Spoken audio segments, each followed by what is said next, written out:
Hello everyone. UGC NET paper 2 കൊമേഴ്സിലെ unit 1 ആയിട്ട് വരുന്ന business environment and international business എന്ന യൂണിറ്റ് ആണ് നമ്മൾ ഇന്ന് നോക്കാൻ പോകുന്നത്. അതിനകത്ത് വരുന്ന പ്രീവിയസ് ഇയർ ക്വസ്റ്റ്യൻസ് ആണ് നമ്മൾ നോക്കുന്നത്.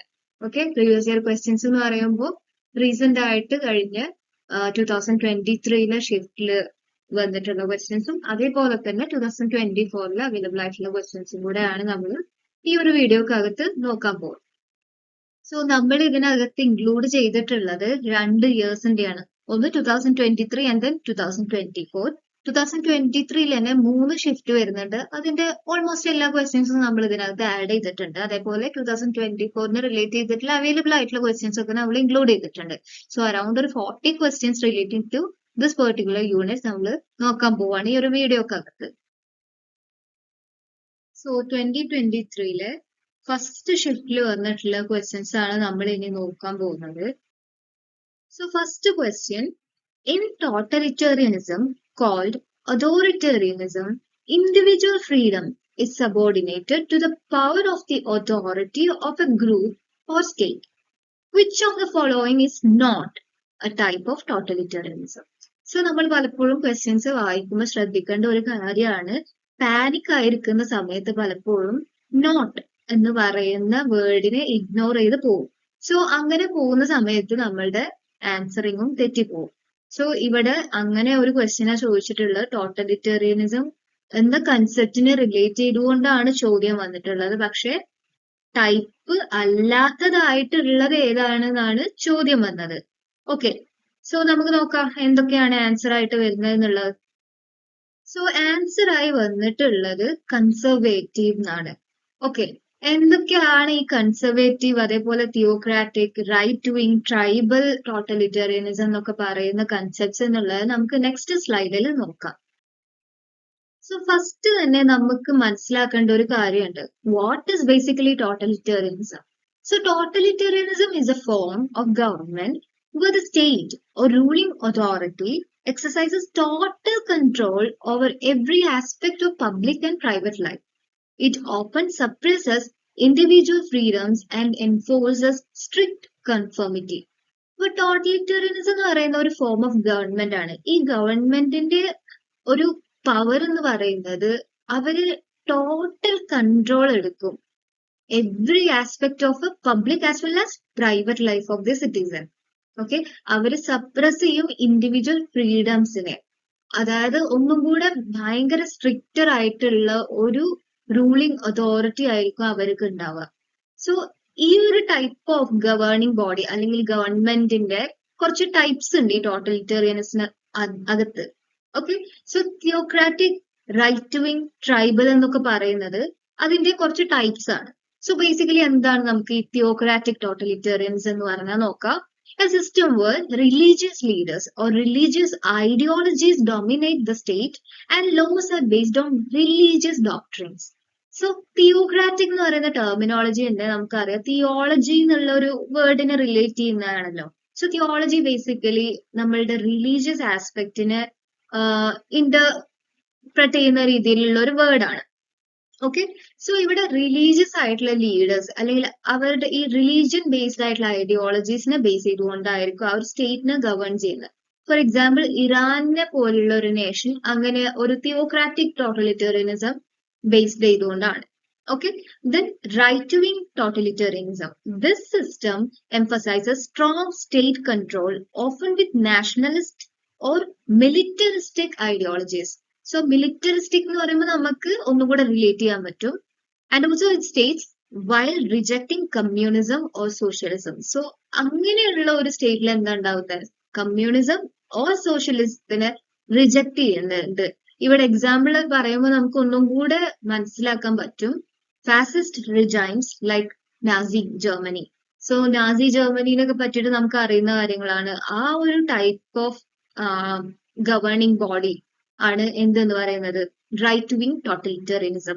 Then tribal totalitarianism, a system where power is concentrated in the hands of a tribal group or leader, often suppressing other ethnic or tribal groups.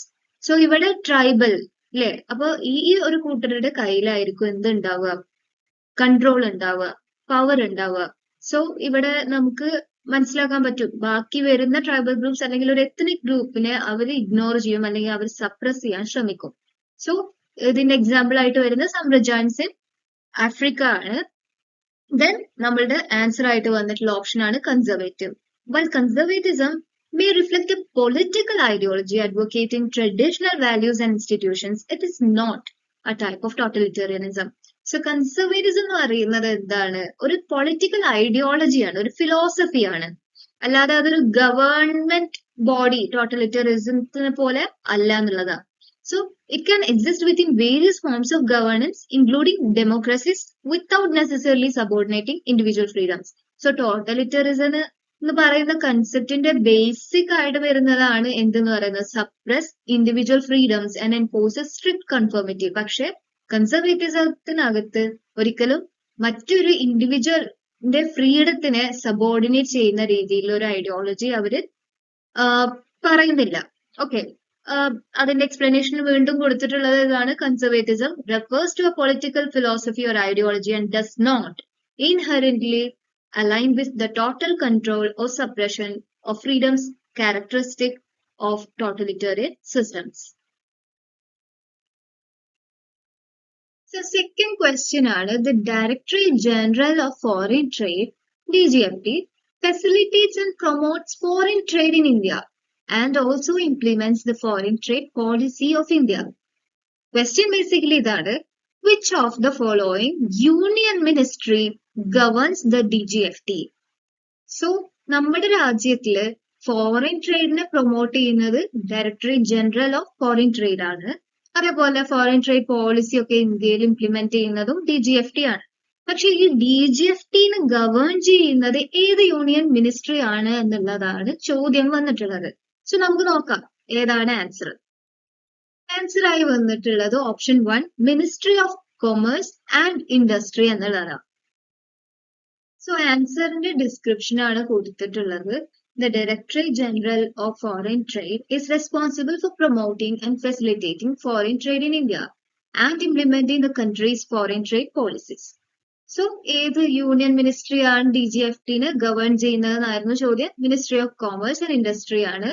And it oversees the DGFT. This ministry is responsible for formulating and managing policies related to trade, commerce and industries in India. So Ministry of Commerce and Trade വെറും DGFTന്റെ മാത്രം കാര്യങ്ങളല്ല നോക്കുന്നത്, but both trade, commerce and industries overall ആയിട്ടുള്ള ഒരു governing ആണ് Ministry of Commerce and Industry ചെയ്യുന്നത്. So the DGFT specifically plays a crucial role in implementing foreign trade policy set by the ministry.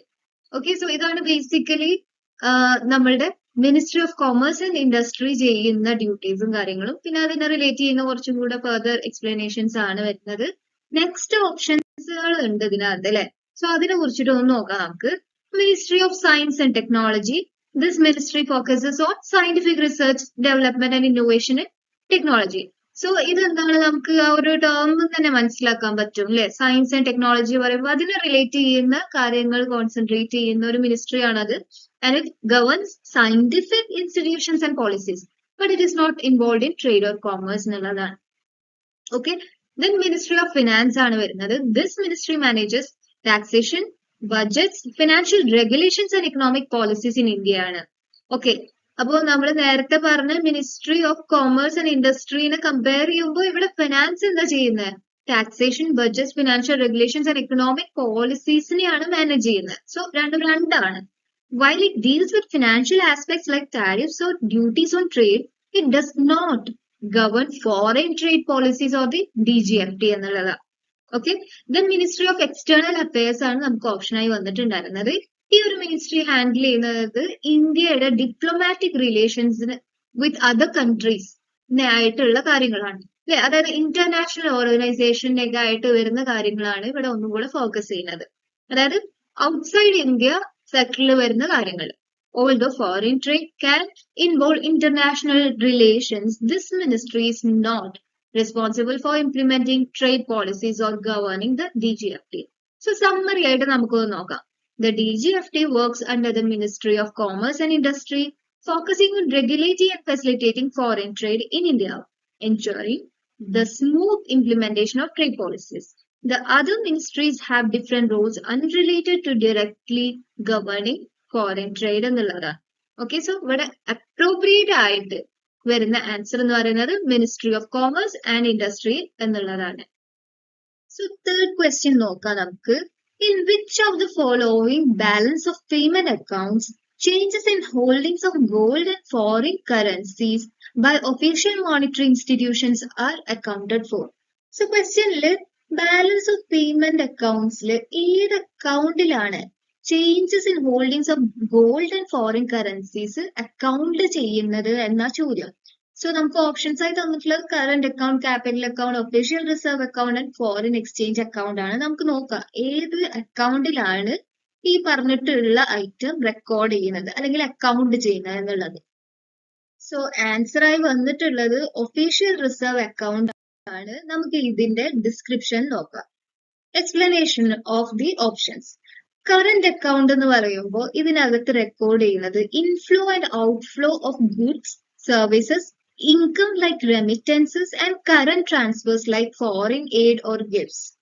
അതുകൊണ്ട് തന്നെ it does not deal with reserves like gold or foreign currencies. So current accountൽ main ആയിട്ട് record ചെയ്യുന്നത് inflow and outflow of goods, services, income and current transfers ആണ്. അല്ലാതെ നമ്മുടെ ക്വസ്റ്റ്യനിൽ പറഞ്ഞതുപോലുള്ള ഒരു ഡീലിങ്സ് ഇവിടെ ചെയ്യുന്നില്ല. ഓക്കെ, ദെൻ ക്യാപിറ്റൽ അക്കൗണ്ടാ വരുന്നത്. ഇവിടെ എന്താ ട്രാക്ക് ചെയ്യുന്നത്? Flow of capital between countries. ഇതിൽ ഇൻക്ലൂഡ് ചെയ്യുന്നത് foreign investments, loans and other financial assets ആണ്. While related to financial flows, it does not include official reserves of gold or foreign currencies. Then answer ആയി വന്ന ഓപ്ഷന്റെ description നോക്കാം. ഇതിലാണ് എന്ത് include ചെയ്തിട്ടുള്ളത്? Country's foreign exchange reserves, gold holdings and special drawing rights with the international monetary fund. So നമ്മളുടെ ക്വസ്റ്റ്യനിൽ പറഞ്ഞിട്ടുള്ള ഐറ്റം അക്കൗണ്ട് ചെയ്യുന്നത് അല്ലെങ്കിൽ റെക്കോർഡ് ചെയ്യുന്നത് ഒഫീഷ്യൽ റിസർവ് അക്കൗണ്ടിനകത്താണ്. It is managed by the country's central bank or monetary authority. When official reserves are used or increased to stabilize the exchange rate or support the currency, it is recorded here. Then foreign exchange account ആണ് നമ്മൾക്ക് അടുത്ത ഓപ്ഷനായി വന്നിട്ടുണ്ടായിരുന്നത്. ഇതിലും എന്താണ് correct option ആയിട്ട് നമുക്ക് എടുക്കാൻ പറ്റൂല ഫോറിൻ എക്സ്ചേഞ്ച് അക്കൗണ്ട്. അതിന്റെ റീസൺ എന്താന്ന് പറഞ്ഞു കഴിഞ്ഞാല് it is not a standard component of the balance of payment framework എന്നുള്ളതാണ്. It may refer to general foreign currency transactions, but it is not specific to balance of payment accounting. So, official reserve account in the balance of payments is where changes in a country's holdings of gold, foreign currencies, and other reserve assets are recorded. This account reflects the central bank's role in managing reserves to stabilize the economy. Fourth question എന്താ നോക്കാം. Regional economic integration is an attempt to achieve economic gains from the free flow of trade and investment between countries. One such association is NAFTA. NAFTA comprises of the following countries. So, നമ്മളുടെ അടുത്ത് ചോദ്യം ഇതാണ്, നാഫ്റ്റയിൽ ഉൾപ്പെടുന്ന countries ഏതൊക്കെയാണെന്നുള്ളതാണ്. So താഴെ തന്നിട്ടുള്ള combinations of countries ഉണ്ട്. അതിനകത്ത് വരുന്ന അപ്രോപ്രിയേറ്റ് ആയിട്ടുള്ള കോമ്പിനേഷൻ നമ്മൾ ചൂസ് ചെയ്യണം. സോ നമുക്ക് അത് ഏതാണ്, അതേപോലെ എന്താണ് ഈ റീജിയണൽ എക്കണോമിക് ഇന്റഗ്രേഷൻ എന്നുള്ളതിനൊക്കെ കുറിച്ചിട്ട് നെക്സ്റ്റ് സ്ലൈഡിൽ നോക്കാം. സോ സ്ലൈഡിൽ കാണാൻ പറ്റുന്ന പോലെ തന്നെ ആൻസർ ആയി വന്നിട്ടുള്ളത് ഫസ്റ്റ് ഓപ്ഷൻ ആണ്, USA, Canada and Mexico. Okay, so നമുക്ക് ക്വസ്റ്റ്യന്റെ കൺസെപ്റ്റിലോട്ട് മൂവ് ചെയ്യാം. So concept of the question എന്താന്ന് നോക്കാം. The question is about regional economic integration, where countries come together to facilitate free trade, investment, and economic cooperation.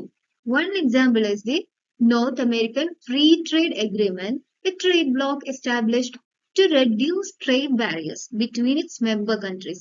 So, North American Free Trade Agreement sign ചെയ്യുന്ന കൺട്രീസിന്റെ barriers remove ചെയ്തുകൊണ്ട് അവരൊരു economic കോപ്പറേഷനിൽ ഏർപ്പെടേണ്ട ഒരു concept ആണ് regional economic integration എന്നുള്ളതുകൊണ്ട് ഉദ്ദേശിക്കുന്നത്. So നമ്മുടെ answer ആയി വന്നിട്ടുള്ള USA, കാനഡ, മെക്സിക്കോ ഒക്കെ അതിനകത്ത് എന്ത് ചെയ്തിട്ടുണ്ട്, സൈൻ ചെയ്തിട്ടുണ്ട് ആ ഒരു എഗ്രിമെന്റ്. അതുകൊണ്ട് തന്നെ അവരുടെ എക്കണോമിക് കോപ്പറേഷൻ തമ്മിൽ ബാരിയേഴ്സ് ഇല്ലാത്ത രീതിയിൽ മുന്നോട്ട് കൊണ്ടുപോകണം എന്നുള്ളതാണ്. സോ നമുക്ക് ഇനി നാഫ്റ്റയെ കുറിച്ചിട്ടുള്ള കുറച്ച് കാര്യങ്ങൾ മനസ്സിലാക്കാം. നാഫ്റ്റ വാസ് സൈൻഡ് ഇൻ 1994. ഇത് പല സ്ഥലങ്ങളിലും 1992 എന്ന് കാണുന്നുണ്ടാവും, പക്ഷെ 1994 ആണ് ഇഫക്റ്റീവ് ആയിട്ട് വരുന്ന year. Okay, by the United States, Canada and Mexico. Its goal was to eliminate most tariffs on trade between these three countries, fostering economic integration. So ഈ 3 രാജ്യങ്ങളുടെ ഇടയിൽ വരുന്ന ടാരിഫ്സ് ഉണ്ടാവുമല്ലോ, അത് റിമൂവ് ചെയ്തുകൊണ്ട് ഒരു നല്ല രീതിയിലുള്ള ട്രേഡ് റിലേഷൻ കീപ്പ് ചെയ്യാൻ വേണ്ടിയിട്ടായിരുന്നു എന്ത് ഇവരുടെ അൾട്ടിമേറ്റ് ഗോൾ എന്ന് പറയുന്നത്. In 2020, NAFTA was replaced by the United States-Mexico-Canada Agreement, USMCA, but the member countries remained the same. So 2020 ഇതിനൊന്ന് റീനെയിം ചെയ്തിട്ടുണ്ട്, അല്ലെങ്കിൽ റീപ്ലേസ് ചെയ്തിട്ടുണ്ട്. അതിന്റെ USMCA എന്നാണ് അറിയപ്പെടുന്നത്. United States Mexico Canada agreement ആണ് അതിന്റെ ഫുൾ ഫോം വരുന്നത്. But the member countries remain the same എന്നുള്ളതാണ്. ഓക്കെ, ഇത് നെക്സ്റ്റ് ഓപ്ഷനായി നമുക്ക് വന്നിട്ടുണ്ടായിരുന്നത് USA, കാനഡ ആൻഡ് ബ്രസീൽ ആയിരുന്നു. ബ്രസീൽ നാഫ്റ്റയുടെ ഒരു ഭാഗമല്ല, അതുകൊണ്ട് തന്നെ ഇതൊരു തെറ്റായിട്ടുള്ള ഓപ്ഷനാണ്. It is a leading member of another regional economic group called Mercosur in South America. അപ്പോ ബ്രസീൽ ഇൻക്ലൂഡ് ആയിട്ടുള്ള ഒരു റീജിയണൽ എക്കണോമിക് ഇന്റഗ്രേഷന്റെ പേര് എന്ന് പറയുന്നത് MERCOSUR ആണ്. അതായത് മെർക്കോസർ എന്ന് വേണമെങ്കിൽ നമുക്ക് മനസ്സിലാക്കാൻ വേണ്ടിയിട്ട് പറയാം. This makes the option incorrect. So next ഓപ്ഷനായി വന്നിട്ടുണ്ടായിരുന്നത് USA, മെക്സിക്കോ ആൻഡ് ബ്രസീൽ ആയിരുന്നു. നമ്മൾ നേരത്തെ പറഞ്ഞത് പോലെ തന്നെയാണ്. USA and Mexico are NAFTA members, while Brazil is not part of this agreement. It belongs to Mercosur, making this option incorrect. Then last option ആയിട്ടുണ്ടായിരുന്നത് Canada, Mexico and Panama ആയിരുന്നു.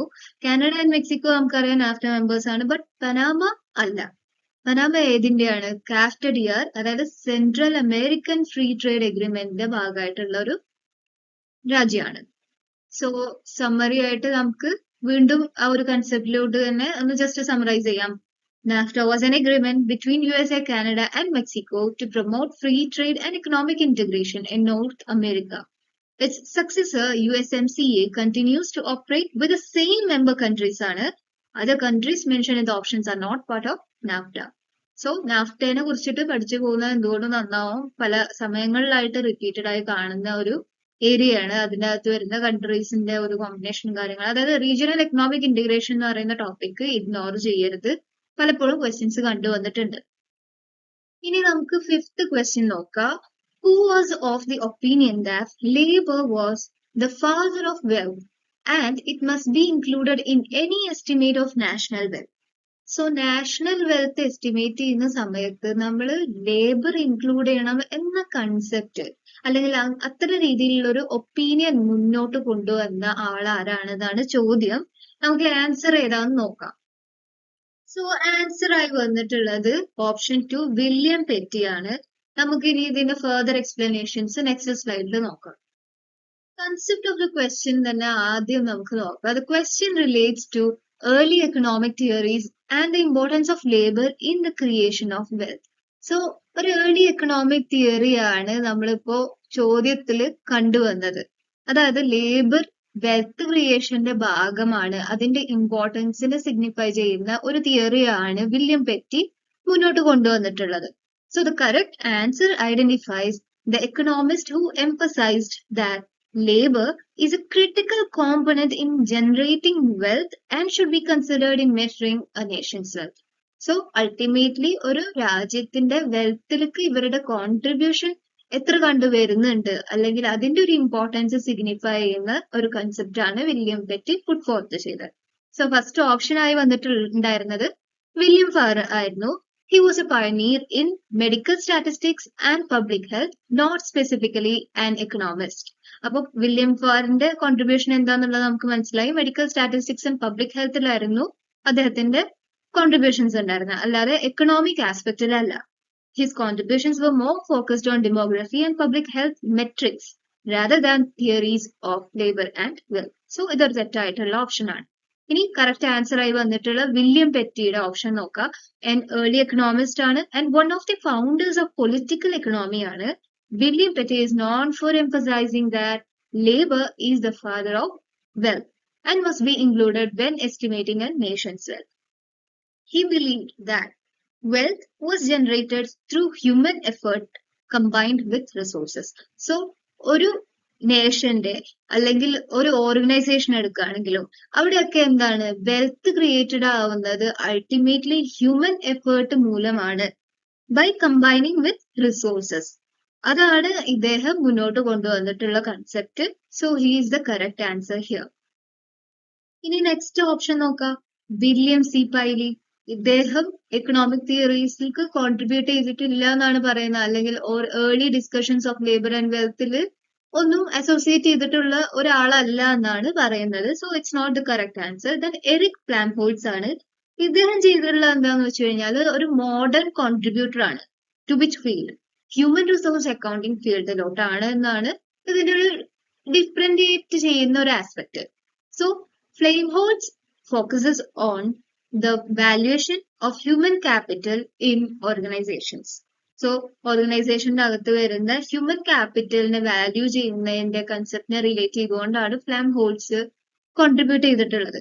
While he acknowledges the importance of labor, his work is not related to the historical context of labor as the father of wealth. So, ഇതൊരു തെറ്റായിട്ടുള്ള answer ആണ്. Then നമ്മൾ summary പോലെ കാണുകയാണ്. William Petty was an early economist who regarded labor as fundamental to wealth creation. He argued that labor should be considered when measuring national wealth, laying a foundation for later economic theories. Sixth question match the following ആണ്. Match list 1 with list 2. So list 1-നകത്ത് തന്നിട്ടുള്ളത് AT Kearney Globalization Index ആണ്. അതിനകത്ത് economic integration, personal integration, technological integration, political integration എന്ന് 4 options ആണ് തന്നിട്ടുള്ളത്. അതിന് correspond ചെയ്തുകൊണ്ടുള്ള കുറച്ച് വേരിയബിൾസ് ആണ് ലിസ്റ്റ് 2-ൽ തന്നിട്ടുള്ളത്. നമുക്കിനി നോക്കാം എന്താണ് ആൻസർ ആയിട്ട് വരുന്നത്. സോ ആൻസർ ആയി വന്നിട്ടുള്ളത് ഓപ്ഷൻ 2 A3 ആണ്, B1 ആണ്, C2 ആൻഡ് D4. ഇനി എന്താണ് ഈ AT Kearney ഗ്ലോബലൈസേഷൻ ഇൻഡെക്സ് എന്നുള്ളതൊക്കെ നമുക്ക് നെക്സ്റ്റ് സ്ലൈഡിൽ ഗോ ത്രൂ ചെയ്യാം. Concept of the question എന്താ നോക്കാം. The question relates to the T Kearney Globalization Index, which measures the extent of globalization in various countries based on 4 dimensions എന്നാ: economic, personal, technological and political integration. So ഇവിടെ basically globalisation ഇൻഡെക്സിനെ കുറിച്ചിട്ടാണ് ചോദ്യം. Globalisation index എന്ന് പറയുമ്പോൾ രാജ്യങ്ങളിൽ ഗ്ലോബലൈസേഷന്റെ effect ഉണ്ടാവും അല്ലെ.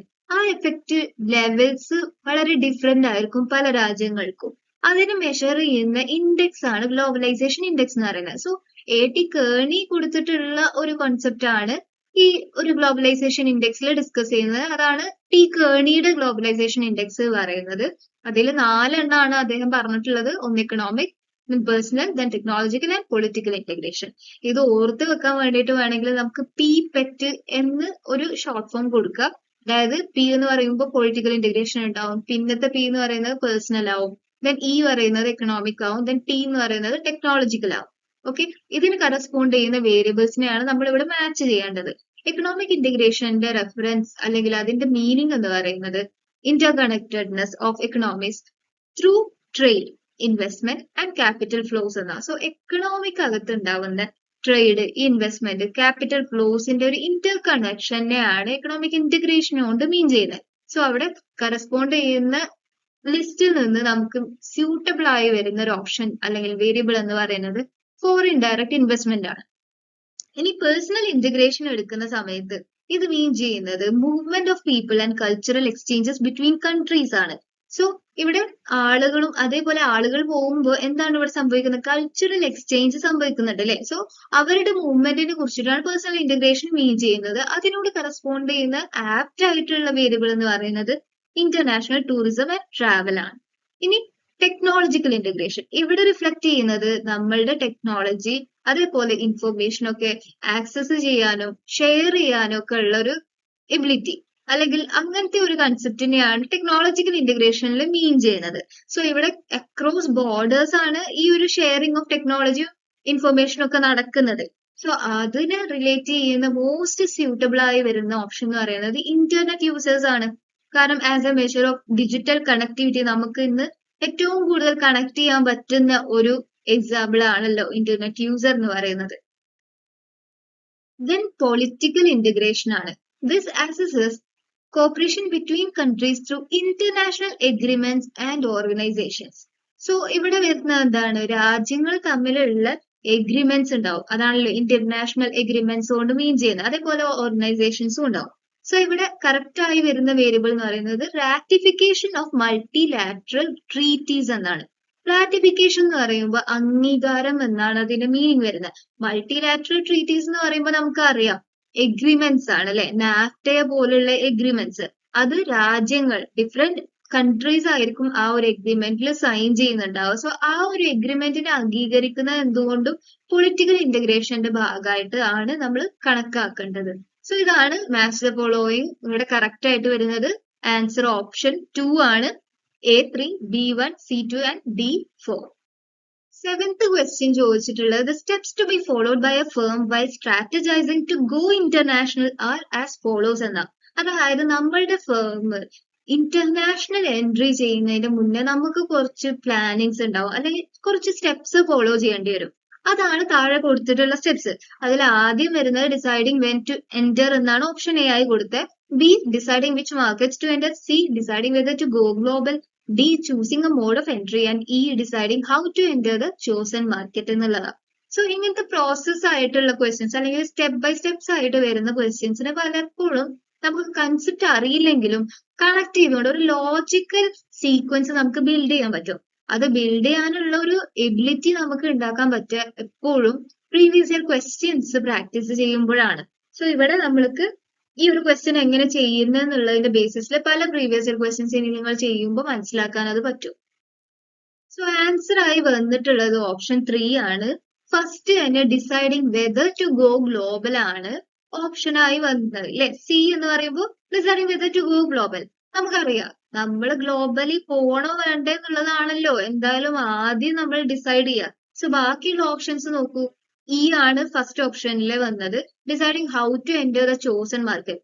നമ്മൾ ഏതോ ഒരു മാർക്കറ്റിൽ ചൂസ് ചെയ്തിട്ടുണ്ട്, എന്നിട്ട് നമ്മൾ ഡിസൈഡ് ചെയ്യുകയാണ് എങ്ങനെ എൻറ്റർ ചെയ്യണം എന്നുള്ളത്. അതാവോ നമ്മളുടെ ഫസ്റ്റ് സ്റ്റെപ്പ്? ആവൂല. സോ നമുക്ക് അത് എലിമിനേറ്റ് ചെയ്ത് കളയാൻ പറ്റും.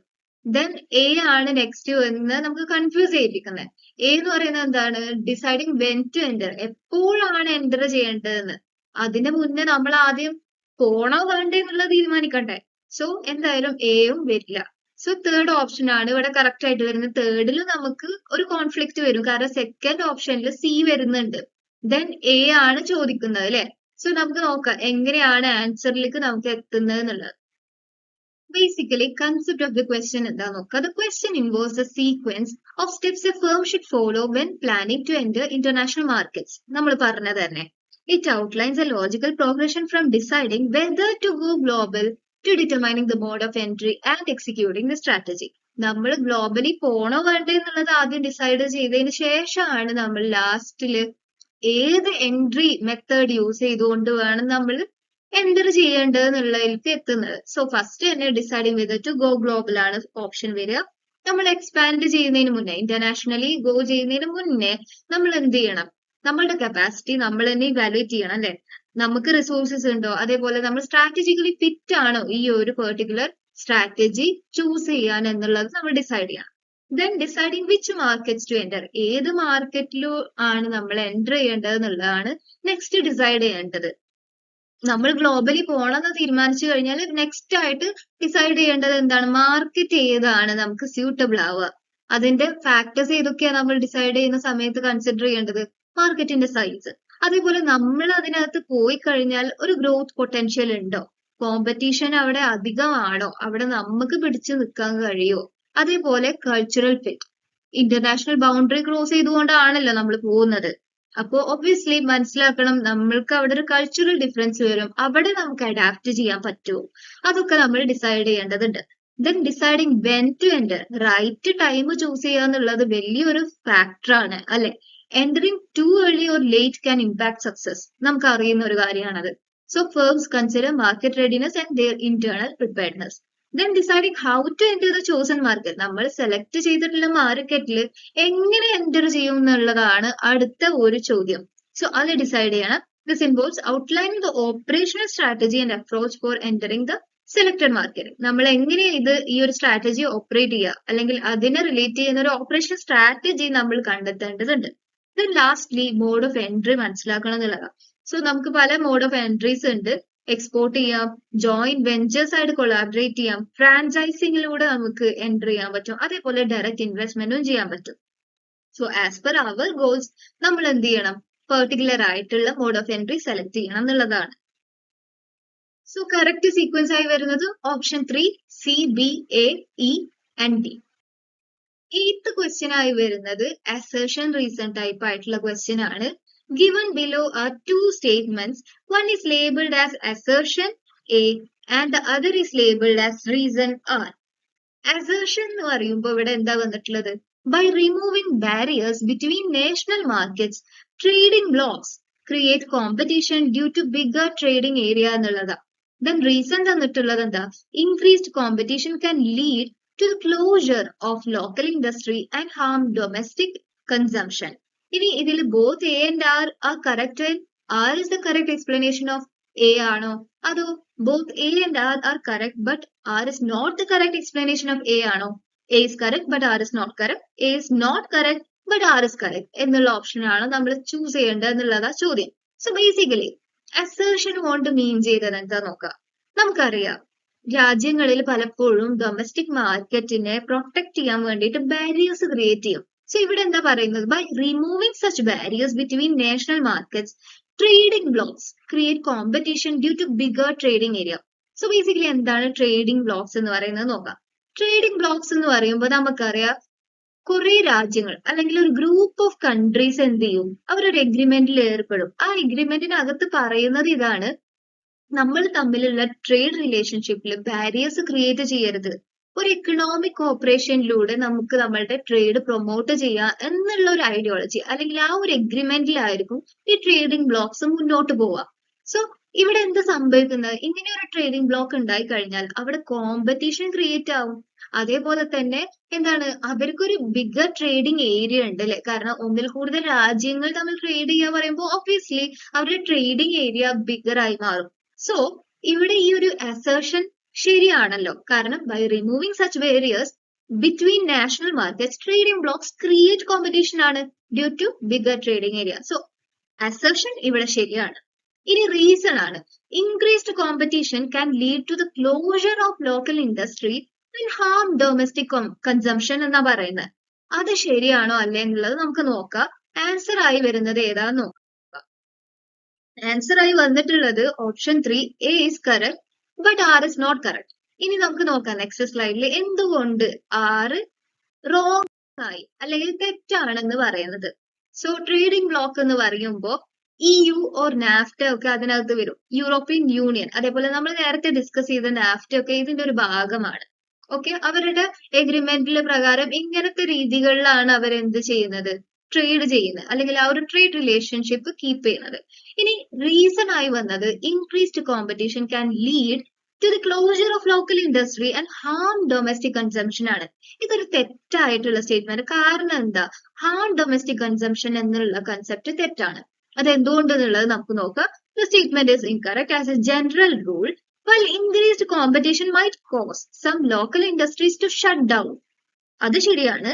ചില ലോക്കൽ ഇൻഡസ്ട്രീസ്, ഡൊമസ്റ്റിക് ആയിട്ട് റൺ ചെയ്യുന്ന ഇൻഡസ്ട്രീസ് ചിലപ്പോൾ ഷട്ട് ഡൗൺ ചെയ്യേണ്ടി വരും. കാരണം അവർക്ക് കോമ്പറ്റീഷനിൽ കോമ്പീറ്റ് ചെയ്ത് ചെറുത്ത് നിൽക്കാൻ കഴിഞ്ഞോളണമെന്നില്ല. അങ്ങനെ വരുമ്പോൾ അവർ ഷട്ട് ഡൗൺ ചെയ്യും. It typically enhances domestic consumption by lowering prices and improving quality due to competitive pressures. പക്ഷെ ഇത് ഉണ്ടായി എന്ന് കരുതികൊണ്ട് നമുക്ക് എന്താവുന്നില്ല, ഡൊമസ്റ്റിക് കൺസംഷൻ ഡിക്രീസ് ആയി പോകുന്നില്ല, പകരം അത് എൻഹാൻസ് ചെയ്യാണ്, ഒന്നുകൂടി ഇംപ്രൂവൈസ് ചെയ്യാണ് ചെയ്യുന്നത്. അത് എന്തുകൊണ്ടാന്ന് പറഞ്ഞു കഴിഞ്ഞാൽ ഈ ഒരു കോമ്പറ്റീഷൻ വരുന്ന സമയത്ത് അവര് ഒബ്വിയസ്ലി പ്രൈസ് റെഡ്യൂസ് ചെയ്യും. അങ്ങനെ ചെയ്യുന്ന സമയത്ത് കോമ്പറ്റീഷൻ ഉണ്ടല്ലോ, സോ ആ കോമ്പീറ്റ് ചെയ്യുന്ന ബ്രാൻഡുകളോട് അത്യാവശ്യം നല്ല ക്വാളിറ്റിയിൽ തന്നെ നിൽക്കാൻ വേണ്ടിയിട്ട് അവരെന്ത് ചെയ്യും, അവരുടെ ഡൊമസ്റ്റിക് ആയിട്ടുള്ള മാർക്കറ്റിലുള്ള പ്രോഡക്ട്സിന്റെ ക്വാളിറ്റി അവർ ഇംപ്രൂവ് ചെയ്യും. But at the same time price reduce ചെയ്യും. സോ കൺസ്യൂമേഴ്സിന്, ഡൊമസ്റ്റിക് ആയിട്ടുള്ള കൺസ്യൂമേഴ്സിനും എന്തുണ്ടാവും, ആക്സസ് ഉണ്ടാവും for quality products with a lower price. And ultimately domestic മാർക്കറ്റിലെ കൺസംഷൻ എൻഹാൻസ് ചെയ്യാണ് ചെയ്യുക. കാരണം പ്രൈസ് നേരത്തെ കൂടുതലായിരുന്നു, അതേസമയം ക്വാളിറ്റി കമ്പാരിറ്റീവ്ലി ലെസർ ആയിരുന്നു കോമ്പറ്റീഷൻ വരുന്നതിന് മുന്നേ. വന്നതിന് ശേഷം സംഭവിച്ചത് അതിന് നേരെ തിരിച്ചാണ്. ലോവർ പ്രൈസിൽ ഹൈ ക്വാളിറ്റി പ്രോഡക്ട്സ് കിട്ടുന്നുണ്ട്. സോ ഇതൊരു കോമ്പറ്റീറ്റീവ് പ്രഷർ മൂലം ഉണ്ടായതാണ്.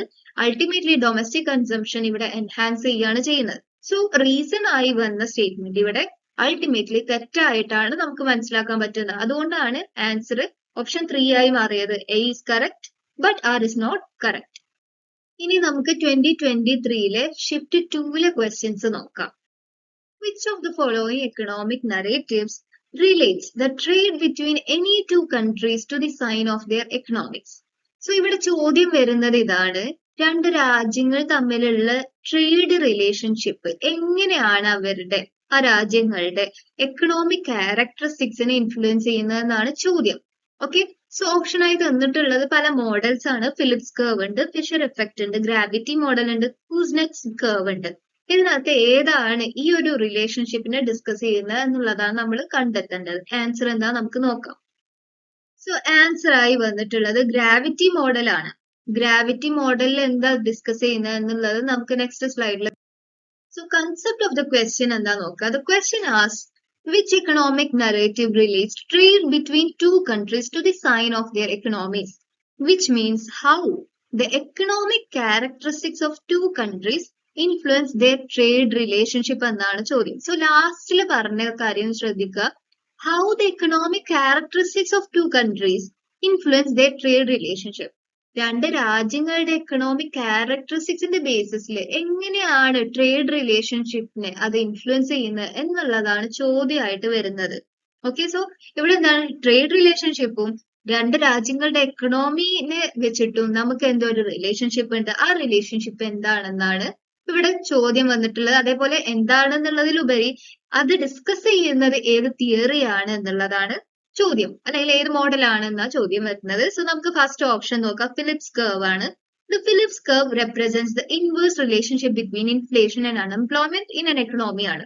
സോ ഫിലിപ്സ് കർവിനകത്ത് പ്രത്യേകിച്ച് ട്രേഡ് ബിറ്റ്വീൻ കൺട്രീസിനെ റിലേറ്റ് ചെയ്തുകൊണ്ട് ഒരു ഡിസ്കഷൻ വരുന്നില്ല. അവിടെ വരുന്നത് എന്താണ്, ഇൻഫ്ലേഷൻ ആൻഡ് അൺഎംപ്ലോയ്മെന്റ് ഒരു എക്കണോമിയിൽ ഇൻവേഴ്സ് റിലേഷൻഷിപ്പിലാണ് റെപ്രസെന്റ് ചെയ്യുന്നത് എന്നാണ് ഫിലിപ്സ് കർവ് പറയുന്നത്.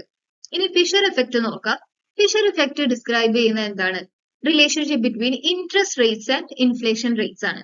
സോ എന്താ ഇവിടെ പറയുന്നത് ഫിഷർ എഫക്റ്റില്, real interest rate are equal across countries എന്നും അതേപോലെ nominal rates are adjusted for inflation എന്നാണ് പറയുന്നത്. അക്രോസ് കൺട്രീസ് എന്താ സംഭവിക്കുന്നത്, റിയൽ ഇൻട്രസ്റ്റ് റേറ്റ്സ് ഈക്വൽ ആണ്. അതേ നേരം നോമിനൽ ഇൻട്രസ്റ്റ് റേറ്റ്സ് എന്താ ചെയ്യുന്നത്, ഇൻഫ്ലേഷന് അഡ്ജസ്റ്റ് ചെയ്യുന്നുണ്ട് എന്നുള്ളതാണ് ഫിഷർ എഫക്റ്റിൽ പറയുന്നത്. ഇവിടെയും ട്രേഡ് റിലേഷൻസ് ബിറ്റ്വീൻ കൺട്രീസിനെ റിലേറ്റ് ചെയ്യുന്ന കാര്യങ്ങൾ ഡിസ്കസ് ചെയ്യുന്നില്ല. നമ്മുടെ ആൻസർ ആയി വരുന്ന ഗ്രാവിറ്റി മോഡലാണ് ഇനി നോക്കാനുള്ളത്. Gravity model of trade Newton's law വെച്ചിട്ടുള്ള ഒരു കൺസെപ്റ്റിലൂടെയാണ് ഡിസ്കസ് ചെയ്യുന്നത്. സോ ഇവിടെ എന്താണ് അത് പറയുന്നത് നോക്കാം. It suggest that the trade between two countries is directly proportional to their economic size and inversely proportional to the distance between them. So ഇവിടെ രണ്ട് കാര്യങ്ങളാണ്, ഒന്ന് എക്കണോമിക് സൈസും അതേപോലെ ഡിസ്റ്റൻസിനെയാണ് നമ്മൾ കൺസിഡർ ചെയ്യേണ്ടത്. സോ ട്രേഡ് ഇവർ രണ്ടുപേരെയും ബന്ധപ്പെടുത്തിക്കൊണ്ടാണ് ഉള്ളത് എന്താണ് ഈ ഒരു കൺസെപ്റ്റ് പറയുന്നത്. സോ എന്താ നോക്കുക, ട്രേഡ് ബിറ്റ്വീൻ ടു കൺട്രീസ്, രണ്ട് രാജ്യങ്ങൾ തമ്മിലുള്ള ട്രേഡ് ഡയറക്ട്ലി പ്രൊപ്പോർഷൻ ആണ് ടു എക്കണോമിക് സൈസ് എന്ന് പറയുന്നത്. രണ്ട് രാജ്യങ്ങളുടെ എക്കണോമിക് സൈസ് ഇൻക്രീസ് ചെയ്യുന്നതിനനുസരിച്ചിട്ട് ട്രേഡ് എന്ത് ചെയ്യും, ഇൻക്രീസ് ആവും.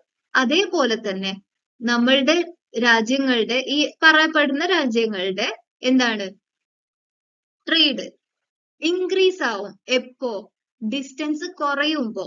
കാരണം എന്താണ് ഡിസ്റ്റൻസ് കുറയുമ്പോ എന്ന് പറയാനുള്ള റീസൺ ഇവിടെ ഇൻവേഴ്സ്ലി പ്രൊപ്പോർഷണൽ ആണ് എന്ന് പറഞ്ഞത് കൊണ്ടാണ്. ഇനി ഡിസ്റ്റൻസ് കൂടുകയാണെങ്കിലോ അതിന്റെ നേരെ ഓപ്പോസിറ്റ് ആവും, ട്രേഡ് ഡിക്രീസ് ചെയ്യും എന്നുള്ളതാണ്. സോ ഇതാണ് ഇവിടെ ബേസിക്കലി ഗ്രാവിറ്റി മോഡൽ പ്രകാരം പറയുന്നത്. This model implies that larger economies and economies that are closer to each other geographically will trade more. So അതാണ് ബേസിക് ആയിട്ട് ഈ ഒരു തിയറിന് വൺ ലൈൻ ആയിട്ട് നമുക്ക് പറയാനുണ്ടെങ്കിൽ മനസ്സിലാക്കാൻ പറ്റുക. So it relates trade to the economic characteristics of countries, which is what the question is asking. So ചോദ്യം ചോദിച്ചതിനനുസരിച്ചിട്ടുള്ള ഒരു ആപ്റ്റ് ആയ ആൻസർ ഗ്രാവിറ്റി മോഡലാണ്. ഇനി കൂസ്നെറ്റ്സ് കർവ് എന്താ നോക്കുക. It is A theory that suggest income inequality first increases and then decreases as A countries economy develops. So ഒരു രാജ്യം അല്ലെങ്കിൽ ഒരു കൺട്രി എന്ത് ചെയ്യാണ്, ഡെവലപ്പ് ചെയ്യുന്ന സമയത്ത് അവരുടെ ഇൻകം ഇൻഇക്വാലിറ്റി ആദ്യം ഇൻക്രീസ് ചെയ്യും, ദെൻ എന്താവും, അത് ഡിക്രീസ് ചെയ്യും എന്നുള്ള കൺസെപ്റ്റ് ആണ് കൂസ്നെറ്റ്സ് കർവിൽ പറയുന്നത്. ഇത് എന്താണ്, ട്രേഡ് ബിറ്റ്വീൻ കൺട്രീസിനെ റിലേറ്റ് ചെയ്തുകൊണ്ട് ഒരു കൺസെപ്റ്റ് അല്ല. അതുകൊണ്ട് തന്നെ നമ്മൾക്ക് ഇവിടെ കറക്റ്റ് ആൻസർ ആയി വരുന്നത് ഗ്രാവിറ്റി മോഡലാണ്. ഇതിന്റെ ഒരു സമ്മറി നമുക്ക് നോക്കാം. The gravity model of trade is economic theory that links the trade flows between two countries to their economic size, typically measured by GDP and the distance between them. So ഇവിടെ economic സൈസിനെ measure ചെയ്യുന്നത് GDP use ചെയ്തിട്ടാണ്, and distance between them ആണ് കൺസെപ്റ്റിൽ ഉള്ളത്. This model is often used to explain why countries with larger economies and closer geographical proximity tend to trade more with each other. So ഇതാണ് basically gravity model discuss ചെയ്യുന്നത്. Brewing financial stress endangering economic stability in developed economies is the immediate consequence of which of the following? So question ചോദിക്കുന്ന concept എന്താന്നുള്ളത് നോക്കിയിട്ട് നമുക്ക് മനസ്സിലാക്കാം. Basically ഇതിന്റെ answer എന്താ നമുക്ക് നെക്സ്റ്റ് സ്ലൈഡിൽ നോക്കാം. ആയി വന്നിട്ടുള്ളത് ഇൻക്രീസ്ഡ് ഇൻട്രസ്റ്റ് റേറ്റ്സ് എന്നുള്ളതാണ്. ഇനി എങ്ങനെയാണ് ഈ ഒരു ആൻസറിലോട്ട് എത്തിയത് നമുക്ക് നെക്സ്റ്റ് സ്ലൈഡ്സിൽ കാണാം. So concept of the question എന്താ നോക്കുക. It asks which factor causes brewing financial stress that threatens economic stability in developed economies. Financial stress typically refers to situations where financial systems or markets become unstable, which can lead to broader economic problems. So brewing financial stress എന്ന് പറഞ്ഞു കഴിഞ്ഞാൽ നമ്മളുടെ financial system unstable ആവുന്ന ഒരു കണ്ടീഷനെയാണ് അവിടെ brewing financial stress കൊണ്ട് മീൻ ചെയ്യുന്നത്. ഇത് എന്ത് ചെയ്യും, നമ്മുടെ എക്കണോമിക് സ്റ്റെബിലിറ്റിനെ അഫക്ട് ചെയ്യും. എസ്പെഷ്യലി ഇൻ ഡെവലപ്ഡ് എക്കണോമീസിലൊക്കെ പൊതുവെ എക്കണോമിക് സ്റ്റെബിലിറ്റി എന്താണ്, സ്റ്റേബിൾ ആയി കിടക്കുന്നുണ്ടാവുമല്ലോ. സോ അത് ത്രെറ്റൻഡ് ആയി പോകുന്ന ഒരു സിറ്റുവേഷൻ ക്രിയേറ്റ് ചെയ്യും. സോ അങ്ങനെ ക്രിയേറ്റ് ചെയ്യുന്ന ഒരു സിറ്റുവേഷൻ ക്രിയേറ്റ് ചെയ്യുന്ന ഒരു സംഭവം ഉണ്ടാവുമല്ലോ, അത് ഏതാണ്, ഇമ്മീഡിയറ്റ്ലി കോസ് ചെയ്യുന്ന ആ ഒരു സംഭവം ഏതാണെന്ന ചോദ്യം നമ്മളുടെ അടുത്ത് ചോദിക്കുന്നത്. സോ ഫിസ്ക്കൽ ഇൻഡിസിപ്ലിൻ ആണ് ഫസ്റ്റ് ഓപ്ഷൻ ആയി തന്നത്. ഇതൊരു ഗ്രാജുവൽ ഇൻസ്റ്റെബിലിറ്റി ക്രിയേറ്റ് ചെയ്യുന്ന ഒരു കോസ് ആണ്. സോ ബേസിക്കലി എന്താണ് ഫിസ്ക്കൽ ഇൻഡിസിപ്ലിൻ നമുക്ക് നോക്കാം.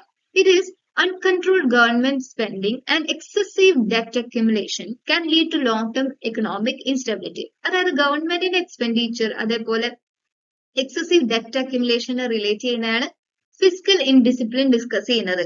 ഇത് എന്ത് ചെയ്യും, ലോങ് ടേമിൽ അല്ലെങ്കിൽ ലോങ് റണ്ണിൽ എക്കണോമിക് ഇൻസ്റ്റെബിലിറ്റി ക്രിയേറ്റ് ചെയ്യും എന്നുള്ളത് സത്യമാണ്.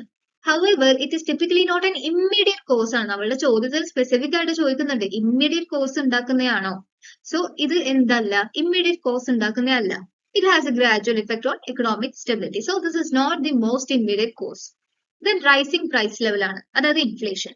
റൈസിംഗ് പ്രൈസ് ലെവൽ നമുക്ക് എന്താണ്, ഒരു കോസ് തന്നെയാണ്, പക്ഷെ ഇമ്മീഡിയറ്റ് കോസ് അല്ല. It can lead to reduced consumer purchasing power and create economic uncertainty. So നമുക്കറിയാം പർച്ചേസിംഗ് പവറിനെ അഫക്ട് ചെയ്യും ഇൻഫ്ലേഷൻ എന്നുള്ളത്. ഇവിടെ എന്താണ്, ഇൻഫ്ലേഷൻ റൈസ് ചെയ്യുമ്പോൾ എന്താ സംഭവിക്കുന്നത്, റെഡ്യൂസ്ഡ് കൺസ്യൂമർ പർച്ചേസിംഗ് പവർ ഉണ്ടാവും, and this will ultimately create economic uncertainty ആണ്. പക്ഷേ ഇതൊരു immediate cause of financial stress അല്ല. Inflation's impact is generally more gradual എന്നുള്ളതാണ്. അതുകൊണ്ട് തന്നെ ഇതല്ല ആൻസർ ആയി വരുന്നത്. സോ നെക്സ്റ്റ് ഓപ്ഷൻ ആയി വന്നിട്ടുള്ളത് ഓവർ ലിവറേജ് ആണ്. Over leverage refers to borrowing beyond one's means, which can lead to financial stress. അതായത് ഒരാളുടെ ആവശ്യത്തിൽ കൂടുതൽ എന്ത് ചെയ്യാണ്, ബോറോ ചെയ്യാണ് ഓവർ ലിവറേജ് കൊണ്ട് മീൻ ചെയ്യുന്നത്. ഓക്കെ, ഇത് എന്ത് ചെയ്യും, അൾട്ടിമേറ്റ്ലി ഫിനാൻഷ്യൽ സ്ട്രെസ് ഉണ്ടാക്കും എന്നുള്ളത് സത്യമാണ്. It is A critical factor in financial crisis, especially in situations where entities are heavily indebted and unable to meet obligations. So ഇതൊരു ക്രിട്ടിക്കൽ ഫാക്ടർ ആണ് അല്ലെ, ഫിനാൻഷ്യൽ ക്രൈസിസ് ഉണ്ടാക്കാനുള്ള ഒരു ക്രിട്ടിക്കൽ ഫാക്ടർ തന്നെയാണ്. Especially in which situation entities are heavily indebted and unable to meet obligations. അവർക്ക് അവരുടെ obligations meet ചെയ്യാൻ കഴിയാത്തൊരു സാഹചര്യത്തിൽ ഒക്കെ ഇത് എന്താണ്, ക്രിട്ടിക്കൽ ഫാക്ടർ തന്നെയാണ്. പക്ഷെ over leverage is more of a long term build up of risk. So നമ്മൾ പറഞ്ഞിരുന്നു ഇമ്മീഡിയറ്റ് കോസ് ആണെന്നുള്ളത്, ഇതെന്താണ്, long term buildup of risk ആണ് ക്രിയേറ്റ് ചെയ്യുന്നത്. അതുകൊണ്ട് തന്നെ ഇമ്മീഡിയറ്റ് കോസ് ഉണ്ടായിക്കൊള്ളുന്നില്ല. പക്ഷെ ഇവിടെ എന്താണ്, എക്സ്റ്റേണൽ ഫാക്ടേഴ്സ് ആയിട്ടുള്ള റൈസിങ് ഇൻട്രസ്റ്റ് റേറ്റ്സ് കാരണമൊക്കെ ഇവിടെ ഇങ്ങനെ ഒരു സംഭവം ഉണ്ടാവുകയാണെങ്കിൽ അത് ഓക്കെയാണ്. സോ നമ്മുടെ ഓപ്ഷൻസിൽ റൈസിങ് ഇൻട്രസ്റ്റ് റേറ്റ് ഉള്ളത് കൊണ്ട് തന്നെ ഇൻട്രസ്റ്റ് റേറ്റ് ഇൻക്രീസ് ചെയ്യുന്ന ഓപ്ഷൻ ആണ് നമ്മൾ ചൂസ് ചെയ്യേണ്ടത്. സോ ലാസ്റ്റ് വന്ന ഓപ്ഷൻ ഇൻക്രീസ്ഡ് ഇൻട്രസ്റ്റ് റേറ്റ്സ് ആയിരുന്നു. അതുകൊണ്ട് അതാണ് ഇവിടെ കറക്റ്റ് ആയിട്ട് ആൻസർ വരുന്നത്. When interest rates increase it directly races the cost of borrowing. അല്ലേ, നമ്മൾക്ക് ബോറോ ചെയ്യാനുള്ള കപ്പാസിറ്റി കുറക്കുകയാണ് സത്യത്തിൽ ഇൻട്രസ്റ്റ് റേറ്റ് ഇൻക്രീസ് ആവുമ്പോൾ. അല്ലെ, അത് നമുക്ക് അറിയാം. So this immediately affects individuals, businesses and financial institutions with variable rate loans or heavy debt burdens എന്നുള്ളതാണ്. Higher interest rates can quickly lead to financial stress as borrowing costs increase and the ability to service debt becomes more difficult.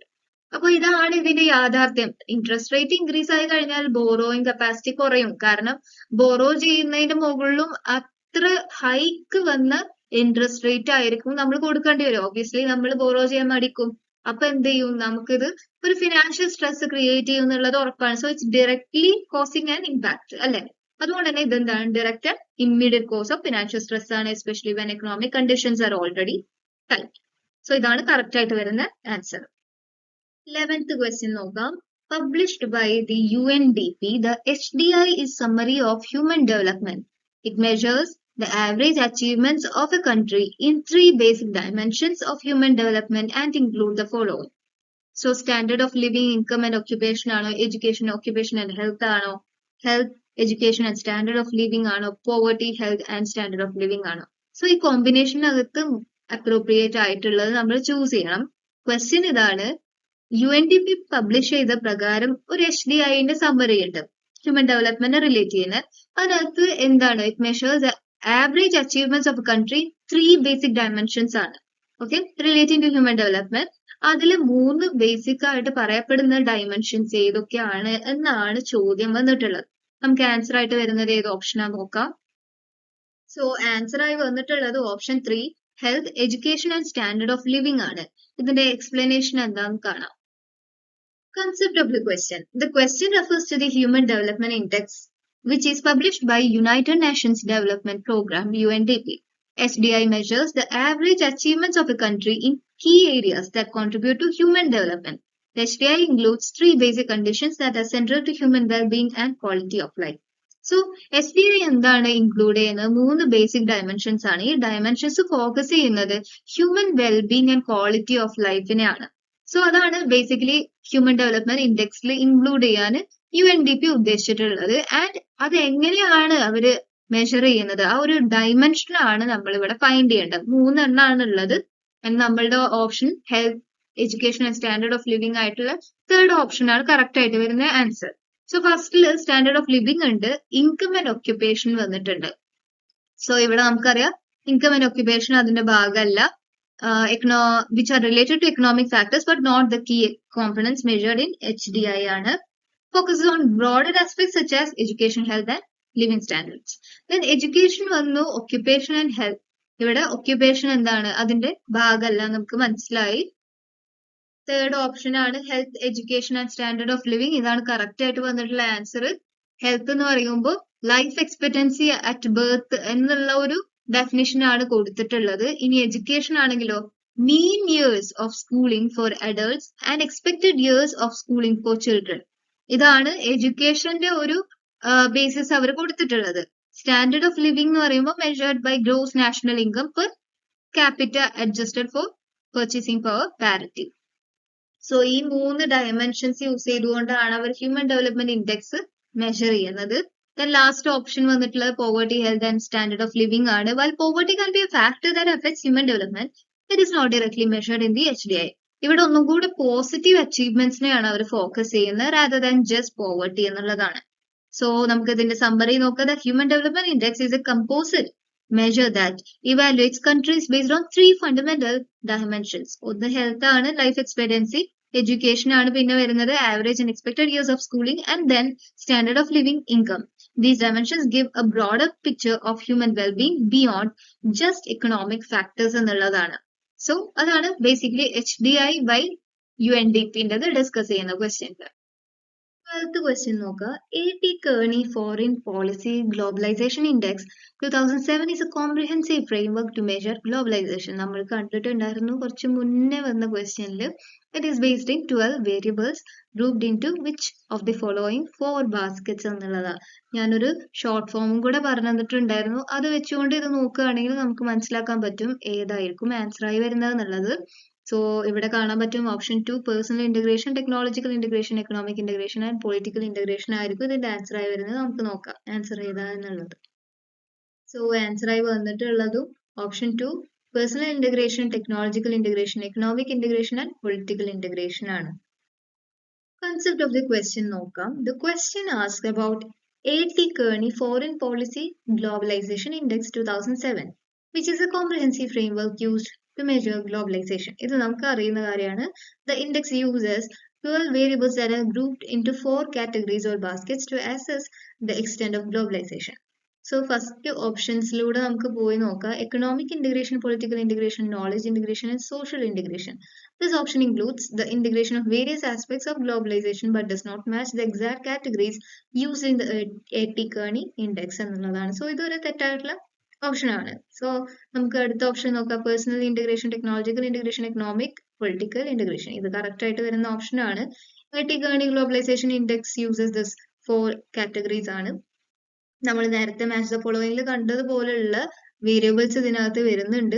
So personal ഇന്റഗ്രേഷനകത്ത് വരുന്നത് international travel and migration, technological ഇന്റഗ്രേഷനകത്ത് വരുന്നത് internet usage and communication നമ്മൾ കണ്ടിരുന്നു അവിടെ, sharing of information and ടെക്നോളജിന്റെ അകത്ത്. Then economic integration includes trade, foreign direct investment and market flows. അവിടെ വന്നിരുന്നത് FDI ആയിരുന്നു. Then political integration എന്ന് പറയുമ്പോൾ measures diplomatic activity and international treaties. അവിടെ ratification of multilateral treaties എന്ന് പറഞ്ഞിട്ട് വന്നിട്ടുണ്ടായിരുന്നു. സോ ഇതാണ് ഇതിന്റെ കറക്റ്റ് ഓപ്ഷൻ ആയിട്ട് വരുന്നത്.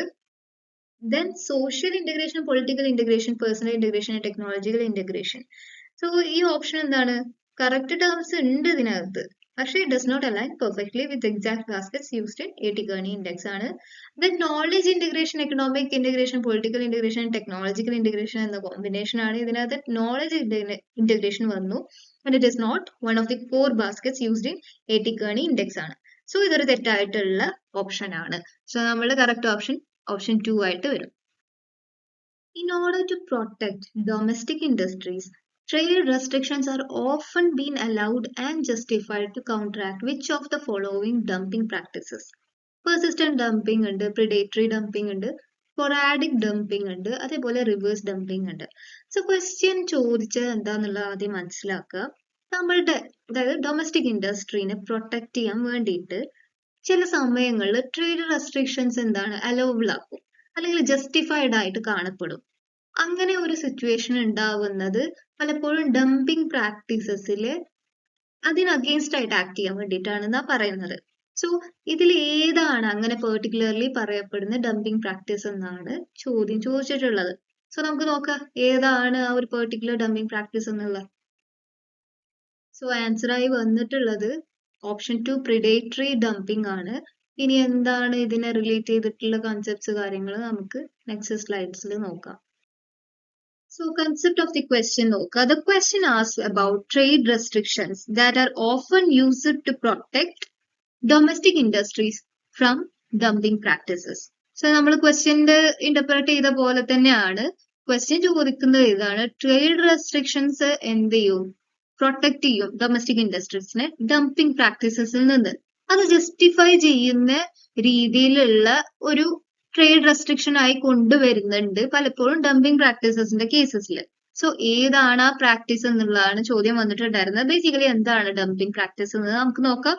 Dumping refers to the practice of selling goods in foreign markets at prices lower than the cost of production or lower than the price charged in domestic market. So domestic മാർക്കറ്റിനകത്ത് charge ചെയ്യുന്ന പ്രൈസിനേക്കാൾ കമ്മിയായിട്ട് foreign മാർക്കറ്റിൽ goods sell ചെയ്യുന്നുണ്ടെങ്കിൽ അതൊരു dumping practice ആണ്. Okay, അതായത് നമ്മളുടെ രാജ്യത്തിൽ ഉള്ള മാർക്കറ്റ്, അത് നമുക്ക് ഡൊമസ്റ്റിക് മാർക്കറ്റ് ആണല്ലോ, അവിടെ എന്താണ് ഒരു പ്രൈസ് ഉണ്ടാവും. ഇപ്പോൾ 100 റുപ്പീസ് ആണെങ്കിൽ ആ റേറ്റ് ആണ് ഡൊമസ്റ്റിക് മാർക്കറ്റിലുള്ള റേറ്റ്. അതിനേക്കാൾ കമ്മി ആയിട്ടുള്ള ഒരു റേറ്റ് നമ്മൾ ഫോറിൻ രാജ്യത്തിൽ പോയിട്ട് കൊടുക്കുകയാണെങ്കിൽ, സെൽ ചെയ്യുന്ന സമയത്ത് കൊടുക്കുകയാണെങ്കിൽ അതാണ് എന്തെന്ന് പറയുന്നത്, ഡംപിംഗ് പ്രാക്ടീസ് എന്ന് പറയുന്നത്. Okay, so there are different types of dumping and countries may impose trade restrictions to counteract unfair dumping practices. So unfair ആയിട്ട് വരുന്ന ഡംപിംഗ് പ്രാക്ടീസസിന് അഗെയിൻസ്റ്റ് ആയിട്ട് ആക്ട് ചെയ്യാറുണ്ട്. ആൻഡ് അത് അഗെയിൻസ്റ്റ് ആയി ആക്ട് ചെയ്യുന്നത് എന്തിലൂടെയാണ്?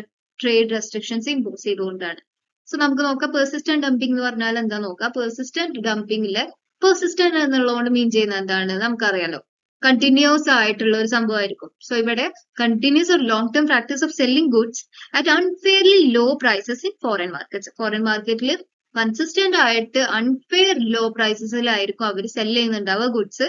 ഇതെന്താണ്? It could justify trade restrictions. It's not the primary term typically used in this context. ഈ ഒരു കോണ്ടെക്സ്റ്റിൽ അതല്ല പ്രൈമറി ആയിട്ട് യൂസ് ചെയ്യുന്നത് എന്നുള്ളതാണ്. ദെൻ നമുക്ക് നോക്കാം, പ്രിഡേറ്ററി ഡംപിംഗ് ആണ്. ഇവിടെ ഇതാണ് കറക്റ്റ് ആയിട്ട് വരുന്ന ആൻസർ കേട്ടോ. So it involves a company selling goods at very low prices in a foreign market to drive local competitors out of business. അതായത് ഇവിടെ സെല് ചെയ്യുന്നത് വളരെ കുറഞ്ഞ പ്രൈസിൽ മാത്രമല്ല, അതിന്റെ ഒപ്പം തന്നെ അവരുടെ അൾട്ടിമേറ്റ് ഒബ്ജക്റ്റീവ് എന്ന് പറയുന്നത് ബിസിനസ്സിൽ നിന്ന് അവിടെയുള്ള ഡൊമസ്റ്റിക് അല്ലെങ്കിൽ ലോക്കൽ ആയിട്ടുള്ള കോമ്പറ്റീറ്റേഴ്സിനെ ഔട്ട് ആക്കാനും കൂടെയാണ്. So once competitors are gone, the company can raise prices again. So അവരെന്താണ് ഉദ്ദേശിക്കുന്നത്? ഈ കോമ്പറ്റീറ്റേഴ്സിനെ പുറത്താക്കിയിട്ട് എന്ത് ചെയ്യണം? പ്രൈസ് ഇൻക്രീസ് ചെയ്യുക വേണം. സോ ഈ പ്രാക്ടീസ് എന്താണ്? ഈ ഒരു പ്രാക്ടീസ് മൂലം തന്നെയാണ് ട്രേഡ് റെസ്ട്രിക്ഷന് ഇമ്പോസ് ചെയ്യുന്നതിൽ ജസ്റ്റിഫൈഡ് ആയി കാണുന്നത് അല്ലെങ്കിൽ അലൗഡ് ആയി കാണുന്നത്. കാരണം ഇത് അൾട്ടിമേറ്റ്ലി ഡൊമസ്റ്റിക് ഇൻഡസ്ട്രീസിനെ ഹാം ചെയ്യുന്നുണ്ട്. So it can lead to an unfair trade practice. So this is ultimately the correct answer, which is predatory dumping. Sporadic dumping എന്താ നോക്കുക. It refers to occasional or irregular instances of dumping ആണ്. Typically not sustained over time, while it can still harm domestic markets, it is not a frequent justification for trade restrictions എന്നുള്ളതാണ്. So ഇതും എന്താണ്? ഒരു രീതിയിൽ dumping practice തന്നെയാണ്, but occasional ആയിരിക്കും, irregular ആയിട്ടാണ് ഇവിടെ ഡംപിംഗ് പ്രാക്ടീസ് നടക്കുന്നത്. അതുകൊണ്ട് തന്നെ പ്രിഡേറ്ററി ഡംപിങ്ങിനെ പോലെ നമുക്ക് അപ്രോപ്രിയേറ്റ് ആയിട്ട് ചൂസ് ചെയ്യാൻ പറ്റില്ല. ദെൻ റിവേഴ്സ് ഡംപിംഗ് ആണ് വരുന്നത്. റിവേഴ്സ് ഡംപിംഗ് എന്ന് പറഞ്ഞു കഴിഞ്ഞാൽ ഡംപിങ്ങിന്റെ നേരെ ഓപ്പോസിറ്റ് ആണ്. It refers to a situation where a country exports goods at higher prices ആണ് to other countries than it charges domestically. So domestic market comparatively lesser ആയിരിക്കും, but foreign market cell ചെയ്യുന്നത് കുറച്ചുകൂടെ higher priceലായിരിക്കും. This practice is not related to protecting domestic industries from unfair dumping. So ഇവിടെ നമ്മളുടെ domestic മാർക്കറ്റിനെ അല്ലെങ്കിൽ ഇൻഡസ്ട്രീനെ protect ചെയ്യുന്ന aspect വരുന്നില്ല. കാരണം എന്താണ്? അവിടെ അൺഫെയർ ഡംപിംഗ് ആയിട്ട് വരുന്നില്ല. ഓക്കെ, സോ അതാണ് ഈ ഒരു കൺസെപ്റ്റിൽ പറയുന്നത്. ദെൻ എക്സ്പ്ലനേഷൻ ഒരു സമ്മറി ആയിട്ട് നമുക്ക് നോക്കാം. Predatory dumping is the practice of selling goods at very low prices to eliminate competition in the target market and then rising prices once the competition is driven out. It is the most common reason why countries impose trade restrictions such as tariffs or anti-dumping duties to protect their domestic industries from unfair competition. So അതാണ് basically predatory dumping. 14th question ചോദിക്കുന്നത്, which of the following drive growth of international business in digitally interconnected world? അല്ല, നമുക്കറിയാം modern ബിസിനസിനെ കുറിച്ചിട്ടാണ് ഇവിടെ ചോദിക്കുന്നത്. Digitally interconnected ആയിട്ട് ഉള്ള ഒരു കൺസെപ്റ്റ് ആണ് ചോദ്യം. സോ അവിടെ എങ്ങനെയാണ് നമുക്ക് ഗ്രോത്തിനെ ഡ്രൈവ് ചെയ്യാൻ പറ്റുന്നത്?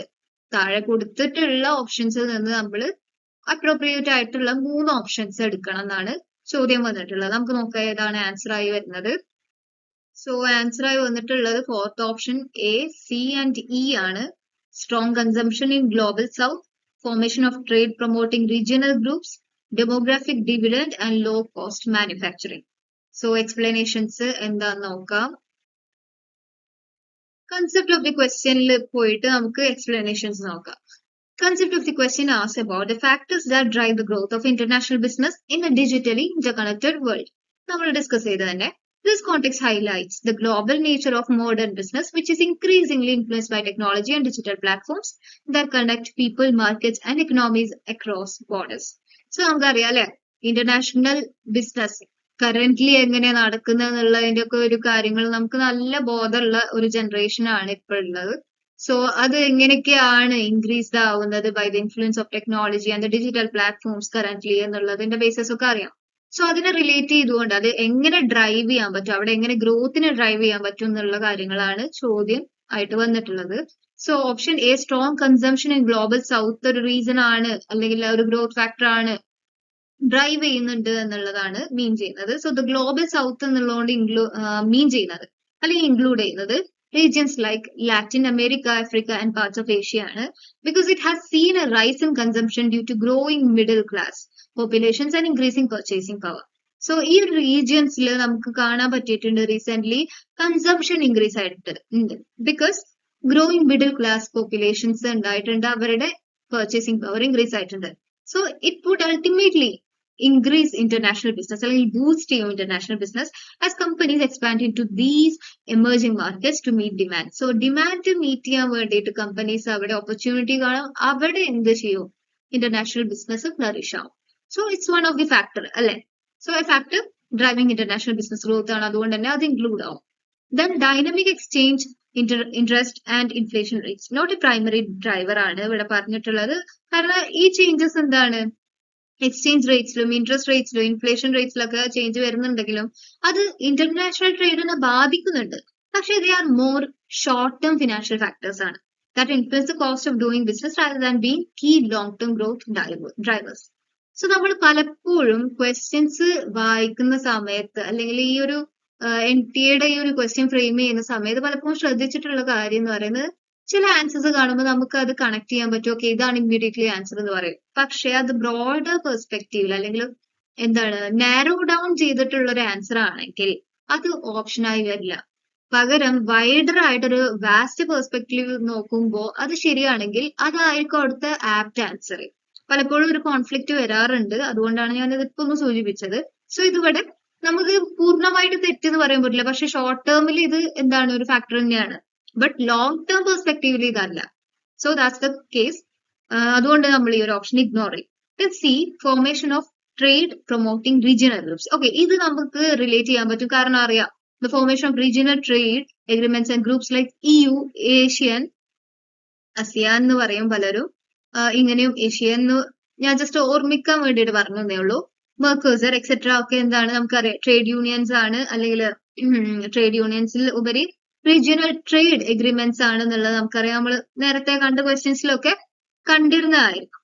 Promotes business by lowering trade barriers, increasing market access and enhancing economic integration which helps to drive international business. So economic integration, regional economic ഇന്റഗ്രേഷന്റെ ഭാഗമായിട്ട് നമ്മൾ കുറെ തവണ ഡിസ്കസ് ചെയ്ത് പോയതാണ്. ഇത് എന്താണ്, ഒബ്വിയസ്ലി ഒരു സ്ട്രോങ് ഫാക്ടർ ആണ് ഇന്റർനാഷണൽ ബിസിനസ് ബൂസ്റ്റ് ആവാൻ അല്ലെങ്കിൽ ഗ്രോത്ത് കാണാൻ എന്നുള്ളത് നമുക്കറിയാം. സോ ഒബ്വിയസ്ലി സി കഴിഞ്ഞിട്ടേ ബാക്കി ഓപ്ഷൻസ് വരുള്ളൂ എന്നുള്ള രീതിയിലാണ് സത്യം പറയുകയാണെങ്കിൽ ഓപ്ഷൻ സി വരുന്നത്. ദെൻ ഓപ്ഷൻ ഡി നോക്കുക, regulated capital and portfolio flows ആണ്, not a direct driver of international business ആണ്. കാരണം എന്താ നോക്കുക, why regulated capital flows are important for the stability of global financial markets. Financial മാർക്കറ്റിന്റെ സ്റ്റെബിലിറ്റിന്റെ ഭാഗമായിട്ടാണ് ക്യാപിറ്റൽ ഫ്ലോന്റെ റെഗുലാരിറ്റി ഇമ്പോർട്ടന്റ് ആയി കാണുന്നത്. They are less likely to be a primary driver of international business operations ആണ്. കാരണം നമുക്കറിയാം പ്രൈമറി ഡ്രൈവേഴ്സ് അല്ല ഇവരൊരു സെക്കൻഡറി പാർട്ട് ആയിട്ടാണ് എപ്പോഴും കാണപ്പെടുന്നത്. സോ അതെന്താണ് likely to be a primary driver of international business operations compared to factors like consumption or trade integration.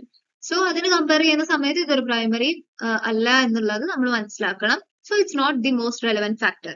Then option E ആണ് demographic dividend and low cost manufacturing. ഇതും ultimately ഒരു വളരെ important ആയിട്ടുള്ള ഒരു ഫാക്ടർ ആണ്. കാരണം നമുക്കറിയാം ഡെമോഗ്രാഫിക് ഡിവിഡൻഡ് എന്ന് പറയുമ്പോൾ വർക്കിംഗ് ഏജിന്റെ ഒരു കാറ്റഗറി അല്ലെങ്കിൽ ക്ലാസിഫിക്കേഷനിൽ പോപ്പുലേഷൻ ഇൻക്രീസ് ആവുമ്പോൾ അവിടെ എന്തുണ്ടാവുന്നുണ്ട്, ട്രേഡ് ബൂസ്റ്റ് ആവുന്നുണ്ട് അല്ലെ, അവിടെ ഒരു ഗ്രോത്തിന് പൊട്ടൻഷ്യൽ കാണാൻ പറ്റും. So and low cost manufacturing capabilities ഉണ്ടാവുന്നവിടെയും അട്രാക്ട് ചെയ്യും ഇന്റർനാഷണൽ ബിസിനസിനെ അല്ലെ. സോ നമുക്കറിയാം as parts in Asia attract ചെയ്യും ഇന്റർനാഷണൽ ബിസിനസിനെ, കാരണം അവിടെ എന്ത് ചെയ്യുന്നുണ്ട്, പ്രൊഡക്ഷൻ കോസ്റ്റ് റെഡ്യൂസ് ചെയ്യുന്നുണ്ട്. So this is a factor which would ultimately drive global supply chains and business growth. Okay, so that's the reason why we have chosen option 4 as the most appropriate option, which includes A, C and E. And A is strong consumption in global south, C is formation of trade promoting regional groups, and E is demographic dividend and low cost manufacturing.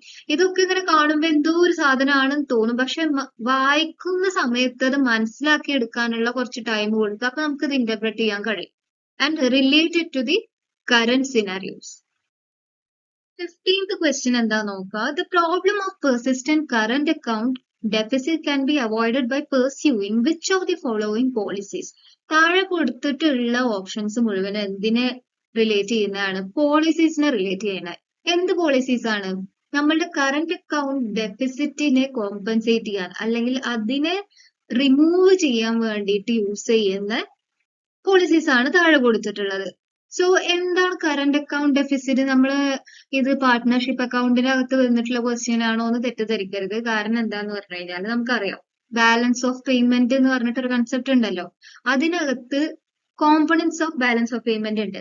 So അതിൽ വരുന്ന ഒരു component ആണ് current account എന്ന് പറയുന്നത്. ഈ current അക്കൗണ്ടിനകത്ത് deficit ആവുന്ന സിറ്റുവേഷനാണ് ഇവിടെ കറന്റ് അക്കൗണ്ട് ഡെഫിസിറ്റ് എന്ന് ഉദ്ദേശിക്കുന്നത്. സോ കണ്ടിന്യൂസ് ആയിട്ട് ഇങ്ങനെ കറന്റ് അക്കൗണ്ടിൽ ഡെഫിസിറ്റ് കാണിക്കുന്ന സമയത്ത് നമുക്ക് എങ്ങനെ അതിനെ അവോയ്ഡ് ചെയ്യാൻ ഹെൽപ്ഫുൾ ചെയ്യും താഴെ കൊടുത്തിട്ടുള്ള പോളിസീസ് എന്നാണ് ചോദ്യം വന്നിട്ടുള്ളത്. നമുക്ക് നോക്കാം എന്താണ് ആൻസർ ആയിട്ട് വരുന്നത്. സോ ആൻസർ ആയി വന്നിട്ടുള്ളത് option 2, B, C and E only ആണ്. Controlling fiscal deficit, devaluation of the domestic currency, reduced dependence in costly external commercial borrowings എന്നാണ് ആൻസർ ആയിട്ട് വരുന്നത്. നമുക്ക് ഇതിന്റെ എക്സ്പ്ലനേഷൻ എന്താന്നുള്ളത് നെക്സ്റ്റ് സ്ലൈഡ്സിൽ കാണാം. കോൺസെപ്റ്റ് ഓഫ് ദി ക്വസ്റ്റ്യൻ നോക്കാം നമുക്ക് ആദ്യം. The question asks about policies that can help avoid a persistent current account deficit. So, current അക്കൗണ്ടിനകത്ത് വരുന്ന ഡെഫിസിറ്റ് കണ്ടിന്യൂസ് ആയിട്ട് പോവുകയാണെങ്കിൽ, അതേപോലെ ലോങ് ടേം ആയിട്ടാണ് ഇത് കിടക്കുന്നതെന്നുണ്ടെങ്കിൽ ഇതിനെ എങ്ങനെ നമുക്ക് അവോയ്ഡ് ചെയ്യാൻ പറ്റും? with the help of the following policies that has been provided as options. അല്ലെ, ക്വസ്റ്റ്യനിൽ തന്നിട്ടുള്ള ഓപ്ഷൻസ് എന്താണ്? ഇതിന് അഗെയിൻസ്റ്റ് ആയിട്ട് അല്ലെങ്കിൽ ഇത് അവോയ്ഡ് ചെയ്യാൻ വേണ്ടിയിട്ടുള്ള പോളിസീസ് ആണ്. സോ അതിൽ ഏതാണ് മോസ്റ്റ് അപ്രോപ്രിയേറ്റഡ് വരുന്നതെന്നുള്ളതാണ് നമ്മൾ കാണേണ്ടത്. So the current account of a country's balance of payments records the value of exports and imports of goods and services along with income flows and transfers. So നമുക്കറിയാം current account എന്ന് പറയുന്നത് one of the components of balance of payments ആണ്. അതിനകത്ത് നമുക്ക് എന്തൊക്കെയാണ് record ചെയ്യുന്നത്? Exports and ഇമ്പോർട്ട്സിന്റെ value ഉണ്ടാവും, of goods and services along with income ഫ്ലോസും ട്രാൻസ്ഫേഴ്സും ഉണ്ടാവും. A persistent current account deficit occurs when a country imports more than it exports, leading to borrowing from abroad or reliance on external sources of finance. ഇപ്പോ നമ്മൾ മനസ്സിലാക്കേണ്ട ഒരു കാര്യം എന്താന്ന് പറഞ്ഞു കഴിഞ്ഞാല് പെർസിസ്റ്റന്റ് ആയിട്ടുള്ള കറന്റ് അക്കൗണ്ട് ഡെഫിസിറ്റിനെ അവോയ്ഡ് ചെയ്യാൻ വേണ്ടിയിട്ടുള്ള പോളിസി എന്ന് പറയുന്ന സമയത്ത് നമ്മളുടെ രാജ്യത്തിലുള്ള imports more comparing to export ആവുന്ന സമയത്താണല്ലോ കറന്റ് അക്കൗണ്ട് ഡെഫിസിറ്റ് സംഭവിക്കുന്നത്. സോ നമുക്ക് എന്ത് ചെയ്യണം? അത് സ്റ്റെബിലൈസ് ചെയ്യണമെന്നുണ്ടെങ്കിൽ കമ്പാരിറ്റീവ്ലി എക്സ്പോർട്ട് ഇൻക്രീസ് ആവണം. അങ്ങനത്തെ ഒരു സാഹചര്യത്തിൽ നമുക്ക് ആ ഡെഫിസിറ്റിനെ ബാലൻസ് ചെയ്യിപ്പിക്കാൻ പറ്റും അല്ലെ? ഇത് എങ്ങനെയാണ് നമുക്ക് ചെയ്യാൻ പറ്റുക എന്നുള്ളതാണ് താഴെ കൊടുത്തിട്ടുള്ള പോളിസീസ്. നമുക്ക് അത് എന്തൊക്കെയാണ് ഓപ്ഷൻസ് എക്സ്പ്ലെയിൻ ചെയ്യുന്നത് നോക്കാം. ഫസ്റ്റ് ഓപ്ഷൻ ആയിട്ടുള്ളത് എൻകറേജിങ് സേവിങ്സ് ആണ്. Okay, encouraging savings increases domestic capital which can reduce reliance on external borrowing to finance imports. Okay, so ഇവിടെ പറയുന്നത് എന്താന്ന് പറഞ്ഞു കഴിഞ്ഞാല് സേവിങ്സ് എൻകറേജ് ചെയ്ത് കഴിഞ്ഞാൽ അൾട്ടിമേറ്റ്ലി ഡൊമസ്റ്റിക് ക്യാപിറ്റൽ ഇൻക്രീസ് ആവും. ഓക്കെ, അതൊരു സത്യം തന്നെയാണ്.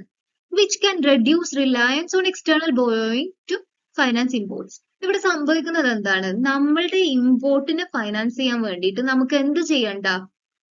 എക്സ്റ്റേണൽ ബോറോയിങ്ങിന്റെ മുകളിലുള്ള ഡിപ്പെൻഡൻസ് നമുക്ക് കുറയ്ക്കാൻ പറ്റും അല്ലെ?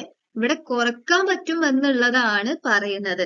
പകരം എന്ത് ചെയ്യുന്നില്ല? എക്സ്പോർട്ടിനെ എൻകറേജ് ചെയ്ത് വിടുന്നില്ല അല്ലെ?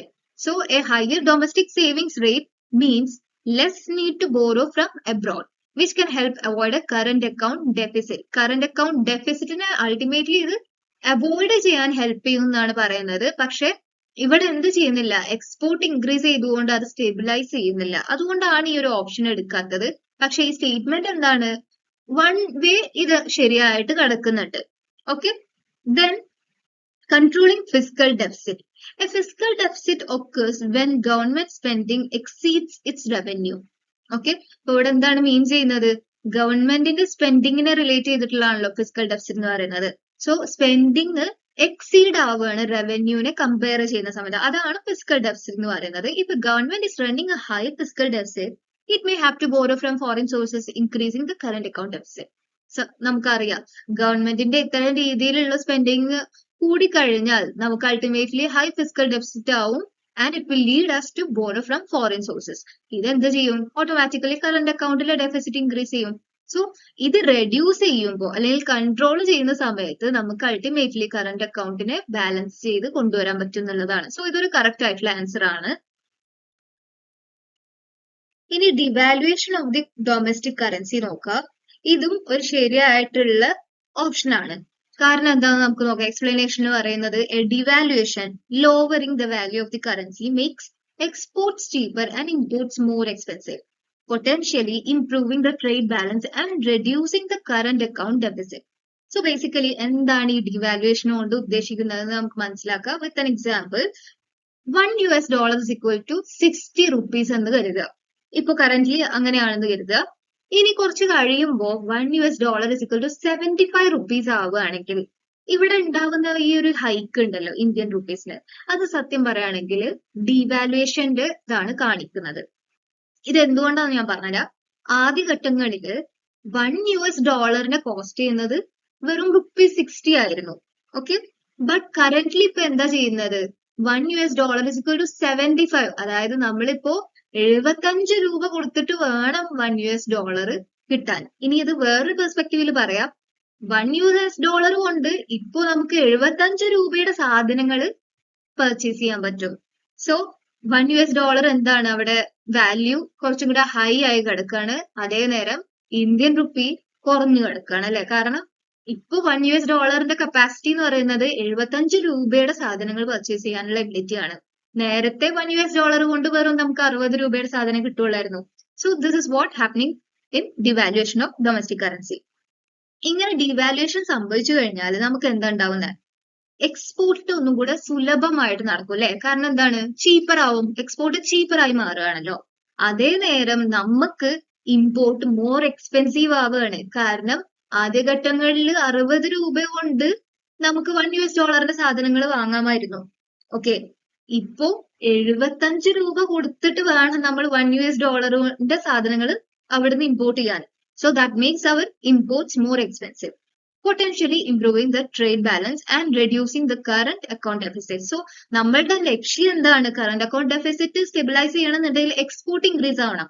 സോ ഇവിടെ ഡിവാലുവേഷൻ ചെയ്യുന്ന സമയത്ത് എക്സ്പോർട്ട് ചീപ്പർ ആവും and import at the same time becomes more expensive. അതുകൊണ്ട് തന്നെ നമുക്ക് ഇമ്പോർട്ട് കുറക്കാനും പറ്റും, എക്സ്പോർട്ട് ഇൻക്രീസ് ചെയ്യാനും പറ്റും. So however this can also have negative effects on inflation and import dependent sectors. So വേറെ പെർസ്പെക്റ്റീവിൽ അത് കുറച്ച് നെഗറ്റീവ് ഇഫക്ട്സ് ഉണ്ടാക്കുന്നുണ്ട് ഇൻഫ്ലേഷന്റെ ആസ്പെക്റ്റിലും. അതേപോലെ ഇമ്പോർട്ട് ഡിപെൻഡന്റ് സെക്ടേഴ്സ് ആക്കി മാറ്റുന്ന ഇൻഡസ്ട്രീസോ അല്ലെങ്കിൽ അങ്ങനെയുള്ള സെക്ടേഴ്സ് എന്തായിരിക്കും, അവർക്ക് ഇത് ബുദ്ധിമുട്ടായി മാറാനുള്ള സാധ്യത ഉണ്ട്. ബട്ട് അൾട്ടിമേറ്റ്ലി ഇത് ആൻസർ ആയിട്ട് വരുന്നുണ്ട്. ഓപ്ഷൻ ഡി കേർടെയിലിംഗ് പ്രൊഡക്ടിവിറ്റി എന്നായിരുന്നു. കേർടെയിലിംഗ് എന്ന് പറഞ്ഞു കഴിഞ്ഞാൽ വെട്ടിച്ചുരുക്കുക എന്നുള്ളതാണ്. ഓക്കെ, സോ പ്രൊഡക്ടിവിറ്റി വെട്ടിച്ചുരുക്കുക എന്ന് പറയുമ്പോൾ മനസ്സിലാക്കാൻ പറ്റുന്നുണ്ടല്ലോ, ബോത്ത് ആസ്പെക്റ്റിൽ അത് അഫക്ട് ചെയ്യും, ഇമ്പോർട്ട് ആവട്ടെ എക്സ്പോർട്ട് ആവട്ടെ. ബട്ട് ഇത് അൾട്ടിമേറ്റ്ലി നമ്മളുടെ എക്കണോമിക് ഗ്രോത്തിനെയും അഫക്ട് ചെയ്യും. അതുകൊണ്ട് തന്നെ ഇത് എന്താണ്, കറന്റ് അക്കൗണ്ട് ഡെഫിസിറ്റിന്റെ ഒരു വാലിഡ് ആയിട്ടുള്ള പോളിസി അല്ല. അതിനെ സ്റ്റേബിലൈസ് ചെയ്യാൻ വേണ്ടിയിട്ടുള്ള ഒരു വാലിഡ് പോളിസി ആയിട്ട് നമുക്ക് കണക്കിലെടുക്കാൻ പറ്റില്ല. നമുക്ക് ഇതിന്റെ എക്സ്പ്ലനേഷൻ നോക്കുക. Curtailing productivity would likely have the opposite effect. നമ്മൾ പറഞ്ഞ പോലെ തന്നെ reducing the country's ability to produce competitive goods for export. അല്ലെ, കോമ്പറ്റീറ്റീവ് ആയിട്ടുള്ള ഒരു ഗുഡ് നമുക്ക് പ്രൊഡ്യൂസ് ചെയ്യാൻ കഴിയില്ല എക്സ്പോർട്ട് ചെയ്യാൻ വേണ്ടിയിട്ട്. സോ അത് അൾട്ടിമേറ്റ്ലി എക്സ്പോർട്ടിനെ അഫക്ട് ചെയ്യും. എക്സ്പോർട്ട് ഇൻക്രീസ് ആവുമ്പോഴാണല്ലോ നമുക്ക് ഈ ഡെഫിസിറ്റിനെ സ്റ്റെബിലൈസ് ചെയ്യാൻ പറ്റുക. This could exacerbate the current account deficit as the country might have to import more to meet its domestic demand. So domestic demand meet ചെയ്യാൻ തന്നെ നമ്മൾക്ക് ഇമ്പോർട്ട് ചെയ്യേണ്ട ഒരു സാഹചര്യം വരുന്ന ഒരു സിറ്റുവേഷൻ ഉണ്ടാവും എന്നുള്ളതാണ്. So that will ultimately effect negatively അല്ലെ. സോ ഓപ്പോസിറ്റ് എഫക്ട് എന്ന് പറയുന്നത് ഇവിടെ ശരിയാണ്. നൗ ഓപ്ഷൻ ഇ നോക്കുക, reduced dependence on costly external commercial borrowings. So ഇതും ഒരു ശരിയായിട്ടുള്ള സ്റ്റേറ്റ്മെന്റ് ആണ്. നമുക്ക് നോക്കാം, reducing dependence on expensive foreign borrowings such as external commercial borrowings can lower external debt and help reduce the current account deficit. നമ്മൾ depend ചെയ്യുന്നത് അത്യാവശ്യം നല്ല കോസ്റ്റ്ലി ആൻഡ് എക്സ്പെൻസീവ് ആയിട്ടുള്ള ഫോറിൻ ബോറോയിങ്സിലാണെന്നുണ്ടെങ്കിൽ അതെന്ത് ചെയ്യും, നമ്മളുടെ ഡെറ്റ് കപ്പാസിറ്റിനെയൊക്കെ അഫക്ട് ചെയ്യും അല്ലെ. അത് റെഡ്യൂസ് ചെയ്യുകയാണെന്നുണ്ടെങ്കിൽ അതെന്താവും, lower external debt and help reduce the current account deficit ആണ്.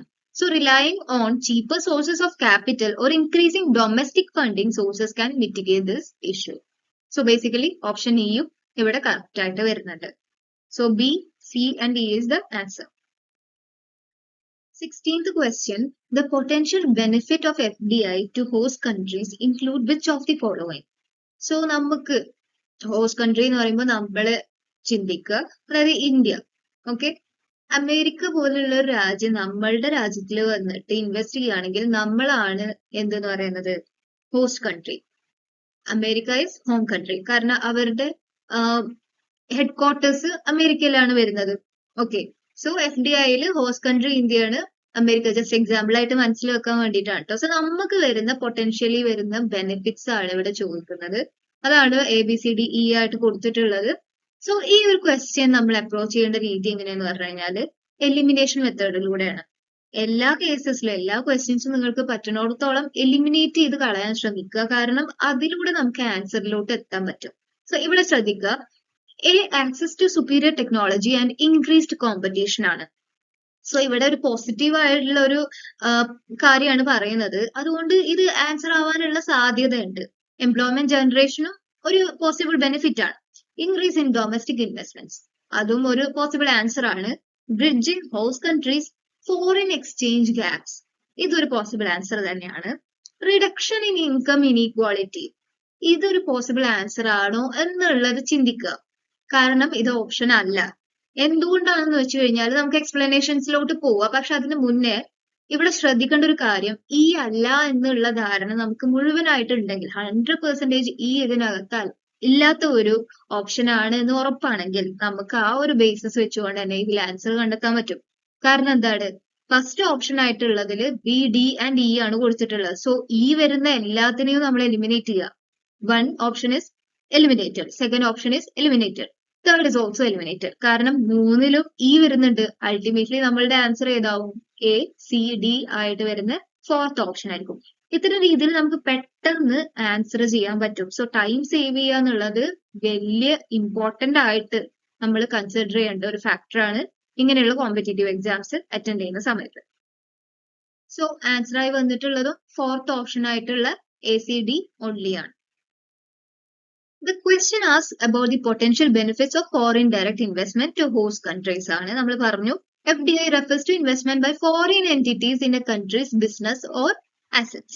FDI can bring various benefits to host countries such as economic growth ഉണ്ടാവാം, ടെക്നോളജി ട്രാൻസ്ഫർ ഉണ്ടാവും, എംപ്ലോയ്മെന്റ് ഓപ്പർച്യൂണിറ്റീസ് ഒക്കെ ഇതിന്റെ വലിയൊരു കോൺട്രിബ്യൂഷൻ ആണ് as a benefit for the host country. So നമുക്ക് first വന്നിട്ടുള്ളത് access to superior technology and increased competition എന്നുള്ളതാണ്. അത് നമുക്ക് ഒബ്വിയസ് ആണല്ലേ. FDI എന്നുള്ള കൺസെപ്റ്റിലൂടെ നമുക്ക് ടെക്നോളജി ട്രാൻസ്ഫറിങ് നടക്കുന്നുണ്ട്. അതുകൊണ്ട് തന്നെ one of the major benefit ആണ് of FDI and management practices from foreign investors to the host country. It can also increase competition in the domestic market, which can lead to more innovation, better quality products and lower prices. So ഈ കാര്യങ്ങളൊക്കെ നമ്മൾ നേരത്തെ വന്നിരുന്ന ക്വസ്റ്റ്യൻസിലൂടെ ഒക്കെ discuss ചെയ്തിരുന്ന കാര്യം തന്നെയാണ്, അതുകൊണ്ട് ഞാൻ റിപ്പീറ്റ് ചെയ്യുന്നില്ല. So option A is one of the answer. Then B നോക്കുക, എംപ്ലോയ്മെന്റ് ജനറേഷൻ ഒരു മേജർ ആയിട്ടുള്ള ബെനിഫിറ്റ് തന്നെയാണ്. പക്ഷെ നമ്മളുടെ ഓപ്ഷനിലകത്ത് ഈ വരുന്ന ഓപ്ഷൻസ് ആണ് 1ഉം 2ഉം 3ഉം. സോ അത് എന്തായാലും നമുക്ക് എലിമിനേറ്റ് ചെയ്തേ പറ്റുള്ളൂ. അതുകൊണ്ട് ലാസ്റ്റ് ഓപ്ഷനിലാണെങ്കിൽ ACD മാത്രമേ ഉള്ളൂ. അതുകൊണ്ട് മാത്രമാണ് നമ്മളിവിടെ B ഓപ്ഷൻ ഇഗ്നോർ ചെയ്യുന്നത്. അല്ലാത്ത പക്ഷം ഇതൊരു കറക്റ്റ് ആയിട്ടുള്ള ആൻസർ ആണ്. Then C, increase in domestic investment. ഇതും ശരിയാണ്, കാരണം ഫോറിൻ ഡയറക്റ്റ് ഇൻവെസ്റ്റ്മെന്റ് ആണല്ലോ. It can crowd in domestic investments while boosting the overall economy and creating opportunities for local firms to invest in new ventures and technologies. Option D, bridging host countries foreign exchange gaps ആണ്. So ഇത് എന്താ പറയുന്നത് നോക്കാം. FDI can provide foreign exchange to host country. ശരിയാണല്ലോ, കാരണം foreign country വന്നിട്ട് invest ചെയ്യാണ് host കൺട്രിയിൽ. അന്നേരം നമുക്ക് ഫോറിൻ എക്സ്ചേഞ്ച് കിട്ടാനുള്ള സാധ്യത കൂടെ ഉണ്ടല്ലോ.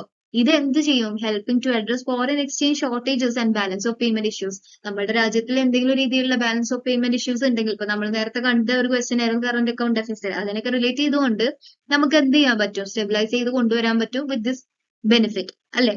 So that's one of the answer. Then option E വന്നിട്ടുള്ളത് റിഡക്ഷൻ ഇൻ ഇൻകം ഇൻഇക്വാളിറ്റി ആണ്. ഇതാണ് നമുക്ക് കൺഫ്യൂസ് ചെയ്യിപ്പിച്ചിട്ടുണ്ടായിരുന്നത്. പക്ഷെ ഇതെന്താ നോക്കാം, why FDI can create jobs and economic growth, it does not necessarily reduce income inequality അല്ലെ. അത് നമുക്ക് ഉറപ്പുവരുത്താൻ പറ്റില്ല. ഇൻകം ഇനീക്വൽ ആയിട്ട് ഡിസ്ട്രിബ്യൂട്ട് ആയി പോയതിനെ റെഡ്യൂസ് ചെയ്യാൻ പറ്റും എന്നുള്ളത് FDI എവിടെയും പറയുന്നില്ല. In fact, depending on the type of FDI, it may sometimes exacerbate income inequality. Especially the benefits of FDI are not evenly distributed across all sectors or regions of the host country. So ഇവിടെ മീൻ ചെയ്യുന്നത് ഇനിയിപ്പോ FDI എന്താണ് ചെയ്യുന്നില്ല എന്നുള്ളത് മാത്രമല്ല, കൂട്ടാനുള്ള സാധ്യത ഉണ്ട് എന്നാ പറയുന്നത് ഇൻകം ഇനീക്വാളിറ്റി. കാരണം ഇതിന്റെ ബെനിഫിറ്റ്സ് ഈവൻലി ഡിസ്ട്രിബ്യൂട്ടഡ് ആയി പോയിട്ടില്ലെങ്കിൽ അത്തരം രീതിയിൽ ഒരു ഇൻകം ഇനീക്വാളിറ്റി ഉണ്ടാവാനുള്ള സാധ്യത കൂടുതലാണ്.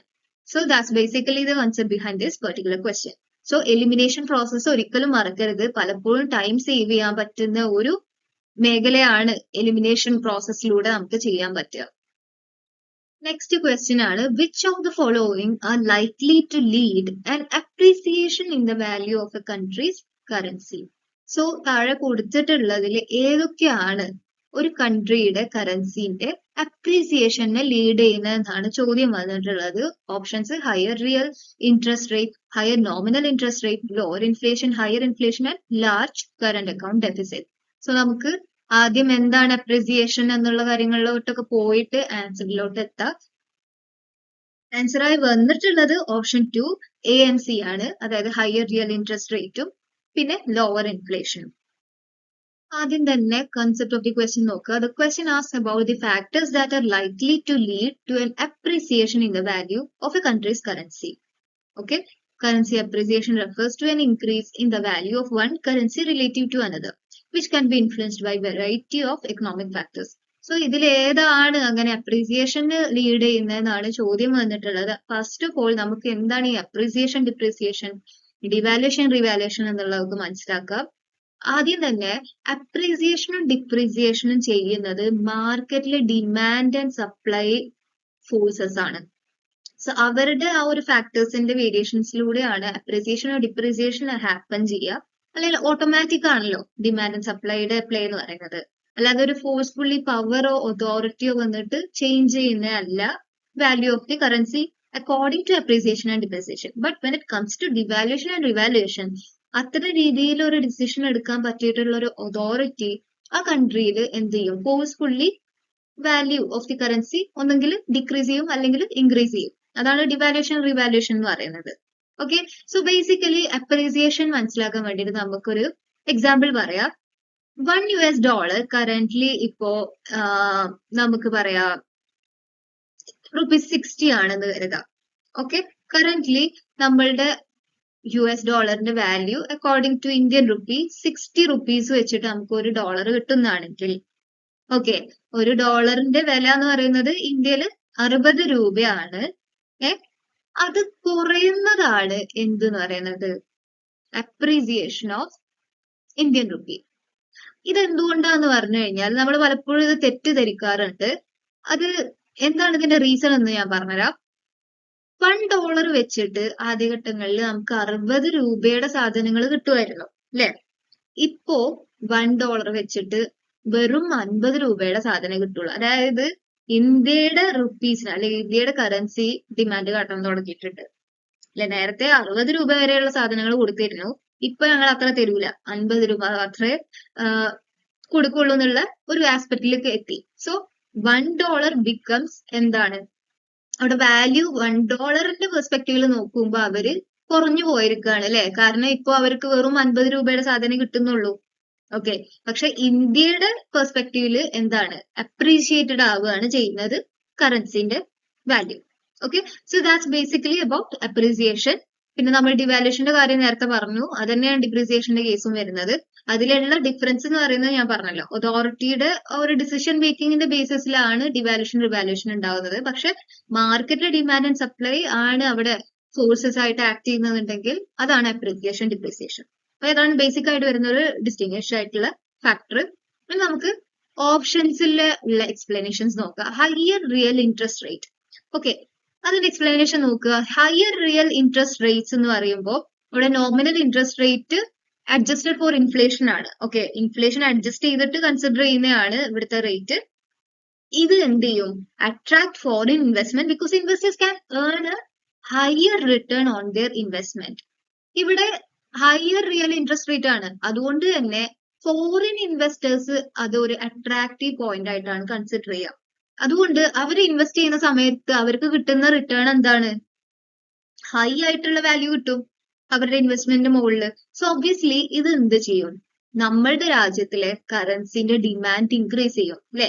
It will ultimately lead to appreciation എന്നുള്ളതാണ്. ഓക്കെ, സോ ആൻസർ എ എന്തായാലും വരും. ഇനി ഹയർ നോമിനൽ ഇൻട്രസ്റ്റ് റേറ്റ് ആണ്. ഇവിടെ ഇത് പൂർണ്ണമായിട്ട് കറക്റ്റ് അല്ല. അതിന്റെ റീസൺ എന്താന്ന് പറഞ്ഞു കഴിഞ്ഞാൽ higher nominal interest rates also attract foreign capital as investors seek higher returns. This increases demand for the currency and can lead to its appreciation എന്നുള്ളതൊക്കെ ശരിയാണ്. പക്ഷേ ഇവിടെ റിലേറ്റീവ് ഇൻഫ്ലേഷനെ കൺസിഡർ ചെയ്യുന്ന രീതിയിലല്ല ഓപ്ഷൻ പറയുന്നത്. അതും കൂടെ കൺസിഡർ ചെയ്തിട്ടാണെന്നുണ്ടെങ്കിൽ ഓക്കെ ആണ്. ഓക്കെ, സോ അതുകൊണ്ട് ഇത് എന്ത് ചെയ്യില്ല, പൂർണ്ണമായിട്ട് നമുക്കൊരു ഓപ്ഷൻ ആയിട്ട് അല്ലെങ്കിൽ ആൻസർ ആയിട്ട് എടുക്കാൻ പറ്റില്ല. ദെൻ ലോവർ ഇൻഫ്ലേഷൻ ആണ്. ഇത് ഒബ്വിയസ് ആണല്ലേ. Countries with lower inflation rates tend to have currencies that appreciate because their goods and services become more competitive in international markets. International മാർക്കറ്റ്സിന്റെ അകത്ത് ഇത്തരം രാജ്യങ്ങളുടെ, അതായത് കമ്പാരിറ്റീവ്ലി ലോവർ ഇൻഫ്ലേഷൻ റേറ്റ്സ് ഉള്ള രാജ്യങ്ങളുടെ പ്രോഡക്ട്സ് ഒന്നും കൂടെ കോമ്പറ്റീറ്റീവ് ആയിരിക്കും. അതുകൊണ്ട് തന്നെ കറൻസി അപ്രീഷിയേറ്റ് ചെയ്യുന്ന ടെൻഡൻസി കൂടും. Lower inflation helps maintain or increase purchasing power. So inflation rate കുറയുക പറയുമ്പോൾ തന്നെ പർച്ചേസിംഗ് പവർ ഇൻക്രീസ് ആവുക എന്നുള്ള ഒരു ഇതുണ്ടല്ലോ, which boost demand for the currency. So this is also one of the answer. Option D ആയി വന്നിട്ടുണ്ടായിരുന്നത് ഹയർ ഇൻഫ്ലേഷൻ ആണ്. ഇത് തെറ്റാണ്. കാരണം ലോവർ ഇൻഫ്ലേഷൻ ആണ് പോസിബിൾ ആയി വരുന്ന ആൻസർ നമ്മൾ പറഞ്ഞു. So obviously higher inflation would lead to depreciation അല്ലെ? കറൻസിയുടെ ഡിപ്രീസിയേഷൻ ആണ് സംഭവിക്കുക. As it erodes the purchasing power of the currency and makes goods more expensive relative to other countries. അപ്പോൾ ബാക്കിയുള്ള കൺട്രീസിനെ കമ്പയർ ചെയ്യുന്ന സമയത്ത് ഹയർ ഇൻഫ്ലേഷൻ ആയി കിടക്കുകയാണെങ്കിൽ എന്തുണ്ടാവും? ഗുഡ്സ് ഒന്നും കൂടെ എക്സ്പെൻസീവ് ആവും. കാരണം എന്താണ്? ഇവിടെ പർച്ചേസിംഗ് പവറും ഇറോഡ് ചെയ്ത് പോകുന്നുള്ളതാണ്, കുറഞ്ഞു പോകുന്നുള്ളതാണ് ഹയർ ഇൻഫ്ലേഷൻ ആകുമ്പോൾ. സോ ഒബ്വിയസ്ലി ഇത് ഡിപ്രീസിയേറ്റ് ചെയ്യും നമ്മളുടെ കറൻസിയുടെ value. This usually leads to less demand for the currency causing depreciation. So demand, കറൻസിനോടുള്ള ഡിമാൻഡ് റെഡ്യൂസ് ആവുന്ന സമയത്ത് ഒബ്വിയസ്ലി അത് ഡിപ്രീസിയേഷനിലോട്ട് ലീഡ് ചെയ്യും എന്നുള്ളതാണ്. Then option E, large current account deficit. So ഇത് മനസ്സിലാക്കുക, ഡി ഓപ്ഷൻ എന്തായാലും വരില്ല എന്ന് മനസ്സിലായ അത് നമുക്ക് എലിമിനേറ്റ് ചെയ്ത് കളയാൻ പറ്റും. ഓക്കെ, അതേപോലെ ഓപ്ഷൻ ഇയും എലിമിനേറ്റ് ചെയ്ത് കളയാൻ പറ്റും, കാരണം ഇത് ഇൻകറക്റ്റ് ആയിട്ടുള്ള ഒരു ഓപ്ഷൻ ആണ്. Large current account deficit implies that A country is importing more than it is exporting. ഇത് നമുക്കറിയാം. അങ്ങനെ ആവുമ്പോഴാണല്ലോ ഡെഫിസിറ്റ് ഉണ്ടാവുക, which generally leads a decrease in the demand for the country's currency. So അത്തരം സാഹചര്യത്തിൽ, deficit ആയി കിടക്കുന്ന സാഹചര്യത്തിൽ എന്താണ് ജനറലി സംഭവിക്കാറ്? കൺട്രിയുടെ കറൻസിനോടുള്ള ഡിമാൻഡ് ഡിക്രീസ് ചെയ്യും. This results in currency depreciation rather than appreciation. So അത്തരം രീതിയിൽ നമ്മളുടെ കറൻസിനോടുള്ള ഡിമാൻഡ് ഡിക്രീസ് ചെയ്യുന്ന സമയത്ത് ഒബ്വിയസ്ലി കറൻസി ഡിപ്രീസിയേഷൻ സംഭവിക്കാനുള്ള സാധ്യത കൂടുന്നുണ്ട്. So option is not answer of the question. So A and C ആണ് നമുക്ക് കറക്റ്റ് ആയിട്ട് വരുന്ന ആൻസർ. ഒരു മാച്ച് ദ ഫോളോയിങ് ക്വസ്റ്റ്യൻ ആണ് ഇനി ഉള്ളത്. ലിസ്റ്റ് 1 ആൻഡ് ലിസ്റ്റ് 2 ഉണ്ട്. ഇന്റർനാഷണൽ ട്രേഡ് തിയറീസ് ആണ് ലിസ്റ്റ് 1-നകത്ത്. ലിസ്റ്റ് 2-നകത്ത് തിയറി പ്രൊപ്പൗണ്ടേഴ്സ് ആണ്. സോ എ ആയിട്ട് വന്നിട്ടുള്ളത് factor endowment theory, B product life cycle theory, absolute cost advantage theory and comparative advantage theory ആണ്. ദെൻ ലിസ്റ്റ് 2-ൽ വന്നിട്ടുള്ളത് അത് പ്രൊപ്പൗണ്ട് ചെയ്ത ആളുകളുടെ പേരാണ്. Adam Smith, Michael Porter, Heckscher and Ohlin, Raymond Vernon. So ഈ ക്വസ്റ്റ്യന് പൊതുവെ റിപ്പീറ്റ് ചെയ്ത് കാണാറുണ്ട്, കൺസെപ്റ്റ് റിലേറ്റ് ചെയ്തിട്ട് വരാറുണ്ട്, അതായത് ഓരോ തിയറിയുടെ കൺസെപ്റ്റ് റിലേറ്റ് ചെയ്തിട്ട്. അതേപോലെ തന്നെ ഇങ്ങനെ മാച്ച് ദ ഫോളോയിങ് ഒക്കെ ആയിട്ട് വരാറുണ്ട്. സോ ഇഗ്നോർ ചെയ്യരുത്, വളരെ ഈസി ആയിട്ട് മനസ്സിലാക്കാൻ പറ്റുന്ന കൺസെപ്റ്റ്സ് ഒക്കെയാണ്. So the answer is option 2. നമുക്ക് ഫർദർ എക്സ്പ്ലനേഷൻസ് എന്താണെന്ന് നോക്കാം. So factor endowment theory basically Heckscher and Ohlin ആണ് പ്രൊപ്പൗണ്ട് ചെയ്തിട്ടുള്ളത്. ഈ ഒരു തിയറിക്കകത്ത് പറയുന്നത് എന്താന്ന് വെച്ച് കഴിഞ്ഞാല്, ഫസ്റ്റ് ഓഫ് ഓൾ ഇത് ഓൾറെഡി വേറൊരു പേരിൽ കൂടെ അറിയുന്നുണ്ട്, ഹെക്ഷർ ഓട്ലിൻ തിയറി എന്നും അറിയപ്പെടുന്നുണ്ട്. ഈ തിയറിക്കകത്ത് പറയുന്നത് states that a country will export goods that use its abundant and cheap factors of production while importing goods that require factors in which the country is deficient. So നമ്മൾ ഏത് സാഹചര്യങ്ങളിലാണ് export ചെയ്യുന്നത് എന്നാണ് ചോദ്യം. അതായത് സാഹചര്യം എന്ന് പറയുമ്പോൾ നമ്മൾ പ്രൊഡ്യൂസ് ചെയ്യുന്ന ഗുഡ്സ് എപ്പോഴും അബണ്ടന്റ് ആയിട്ട് ഫാക്ടേഴ്സ് ഓഫ് പ്രൊഡക്ഷൻ ഉണ്ടാവുന്ന സാഹചര്യത്തിലാണെങ്കിൽ അത്തരം രീതിയിലുള്ള പ്രോഡക്ട്സിനെയാണ് നമ്മൾ എക്സ്പോർട്ട് ചെയ്യുക. സോ ബേസിക് ആയിട്ട് പറയുകയാണെങ്കിൽ നമ്മളുടെ ഫാക്ടേഴ്സ് ഓഫ് പ്രൊഡക്ഷൻ ഒക്കെ ചീപ്പായിട്ട് കിട്ടുകയാണെങ്കിൽ നമ്മൾ എന്ത് ചെയ്യും, അത്തരം രീതിയിലുള്ള ഗുഡ്സ് എക്സ്പോർട്ട് ചെയ്യും. കാരണം നമുക്ക് അത് കമ്പാരിറ്റീവ്ലി ഒരു അഡ്വാൻറ്റേജ് ആണ് comparing to the other countries, അല്ലെ? സോ നമുക്കറിയാം ഒരു രാജ്യത്തിനകത്ത് റിസോഴ്സസ് അൺഈവൺ ആയിട്ട് ഡിസ്ട്രിബ്യൂട്ടഡ് ആയിട്ടുണ്ടാവും. ഒരു രാജ്യം നല്ല കമ്പയറിംഗ് ടു ഡിഫറെന്റ് കൺട്രീസ് നമുക്ക് എന്താവും, റിസോഴ്സസ് സ്കാർസ് ആണല്ലോ, നമുക്കത് അറിയുന്ന ഒരു കാര്യമാണ്. അപ്പോൾ തന്നെ പലർക്കും പല അഡ്വാൻറ്റേജസ് ആയിരിക്കും ഓരോ പ്രോഡക്റ്റിന്റെ മുകളിൽ ഉണ്ടാവുക. സോ എക്സ്പോർട്ട് ചെയ്യുന്ന നേരത്ത് നമുക്ക് കമ്പാരിറ്റീവ്ലി ഒന്നും കൂടെ നല്ലത് ഈ ഒരു തിയറി പ്രകാരം പറയുന്നത് ചീപ്പായിട്ട് ഫാക്ടേഴ്സ് ഓഫ് പ്രൊഡക്ഷൻ ഉണ്ടെങ്കിൽ അത്തരം രീതിയിലുള്ള ഗുഡ്സ് നമുക്ക് എക്സ്പോർട്ട് ചെയ്യാം. അതേ നേരം നമ്മൾ ഇമ്പോർട്ട് ചെയ്യേണ്ട ഗുഡ്സ് ഏതാന്ന് പറഞ്ഞു കഴിഞ്ഞാൽ require factors in which the countries deficient, നമ്മൾക്ക് ഡെഫിഷ്യന്റ് ആയിട്ട്, അതായത് നമ്മളുടെ അടുത്ത് അത്തരം രീതിയിൽ എന്ത് ചെയ്യാൻ പറ്റുന്നില്ല, പ്രോഡക്റ്റ് പ്രൊഡ്യൂസ് ചെയ്യാൻ പറ്റുന്നില്ല.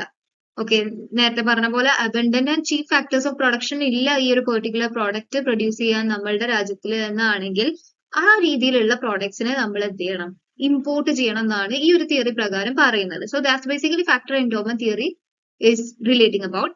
സോ അത് ഹെക്ഷർ ആൻഡ് ഓവ്ലിൻ ആണ് പ്രൊപ്പോണ്ട് ചെയ്തിട്ടുള്ളത്. ഇനി പ്രോഡക്റ്റ് ലൈഫ് സൈക്കിൾ തിയറി നോക്കാം. തിയറി പ്രൊപ്പോണ്ട് റെയ്മണ്ട് വേർണൻ ആണ്. Product life cycle theory developed by Raymond Vernon explains how a product's production location shifts over time. So ഈ പ്രോഡക്റ്റ് ലൈഫ് സൈക്കിൾ തിയറി പറയുമ്പോൾ തന്നെ നമുക്ക് ഓർമ്മ വരുന്നത് ഇൻട്രൊഡക്ഷൻ, ഗ്രോത്ത്, മെച്യൂരിറ്റി, ഡിക്ലൈൻ ആയിരിക്കും. അത് ഇദ്ദേഹം തന്നെയാണ് പറഞ്ഞിട്ടുള്ളത്. പക്ഷെ ഇതിൽ ഒരു കാര്യം മനസ്സിലാക്കേണ്ടത് എന്താണെന്ന് വെച്ച് കഴിഞ്ഞാൽ ഇതിന്റെ പുറമെ വേറൊരു കാര്യം കൂടെ ഡിസ്കസ് ചെയ്തിട്ടുണ്ടായിരുന്നു. It explains how A products production location shifts over time എന്നുള്ളതാണ്. സോ ഗ്രാജുവലി ഈ ഒരു പ്രോഡക്റ്റിന്റെ പ്രൊഡക്ഷൻ എങ്ങോട്ട് ഷിഫ്റ്റ് ആവും, ഹോം കൺട്രിയിൽ നിന്ന് വേറെ രാജ്യങ്ങളിലോട്ട് ട്രാൻസ്ഫർ ആവും എന്നുള്ളതാണ്, അല്ലെങ്കിൽ ചേഞ്ച് ആവും. മെച്യൂരിറ്റി, അതായത് നമ്മുടെ ഈ ഒരു പ്രോഡക്റ്റ് കുറച്ചും കൂടെ ഫെമിലിയർ ആയി വരുന്നതിനനുസരിച്ചിട്ട് അത് എന്താണ്, ചേഞ്ച് ആവുക ആ ഒരു കൺട്രി എന്നുള്ളതാണ് ഈ ഒരു തിയറിയിൽ പറയുന്നത്. സോ അതാണ് ബേസിക്കായിട്ട് ഈ ഒരു കൺസെപ്റ്റ് മീൻ ചെയ്യുന്നത്. പ്രൊപ്പൗണ്ട് ചെയ്തിട്ടുള്ളത് റെയ്മണ്ട് വേർണൻ ആണ് എന്നുള്ളത് ഓർക്കുക. അബ്സൊല്യൂട്ട് കോസ്റ്റ് അഡ്വാൻറ്റേജ് തിയറി ആണ്. ഈ ഒരു ക്വസ്റ്റ്യൻ ഒക്കെ വളരെയധികം റിപ്പീറ്റ് ചെയ്ത് കാണാറുണ്ട്, സോ ഇഗ്നോർ ചെയ്യരുത്. പ്രൊപ്പൗണ്ട് ചെയ്തിട്ടുള്ള ആഡം സ്മിത്ത് ആണ്. അബ്സല്യൂട്ട് എ ആയതുകൊണ്ട് ആഡം സ്മിത്ത് എ. സോ അങ്ങനെ വേണമെങ്കിൽ ഓർക്കുക. അബ്സല്യൂട്ട് കോസ്റ്റ് അഡ്വാൻറ്റേജ് ആ ഒരു ടെർമിനോളജിയിൽ തന്നെ ഉണ്ട് മീനിങ്. പ്രൊപ്പൗണ്ട് ചെയ്തിട്ടുള്ള ആഡം സ്മിത്ത് ആണ്. According to this theory a country should specialise in producing goods in which it has an absolute cost advantage ആണ്. അബ്സല്യൂട്ട്ലി കോസ്റ്റ് അഡ്വാൻറ്റേജ് കിട്ടുന്ന രീതിയിലുള്ള പ്രോഡക്റ്റ് നമ്മൾ പ്രൊഡ്യൂസ് ചെയ്തിട്ട് കൊടുക്കണം എന്നുള്ളതാണ്. So this it can produce goods at a lower cost than other countries. മറ്റു രാജ്യങ്ങളിൽ നിന്ന് കമ്പയർ ചെയ്യുന്ന സമയത്ത് നമുക്ക് എന്ത് ചെയ്യാൻ പറ്റും, അറ്റ്മോസ്റ്റ് ലീസ്റ്റ് കോസ്റ്റിൽ എന്ത് ചെയ്യാം, സെല് ചെയ്യാൻ പറ്റും ഈ ഒരു പെർട്ടിക്കുലർ ഗുഡ് എന്നുള്ളതാണ് അബ്സല്യൂട്ട് കോസ്റ്റ് അഡ്വാൻറ്റേജ് കൊണ്ട് മീൻ ചെയ്യുന്നത്. Option D competitive advantage theory ആയിരുന്നു. ഇത് പ്രൊപ്പൗണ്ട് ചെയ്തിട്ടുള്ളത് മൈക്കിൾ പോർട്ടർ ആണ്. സോ ഈ തിയറി എന്താ പറയുന്നത് നോക്കാം.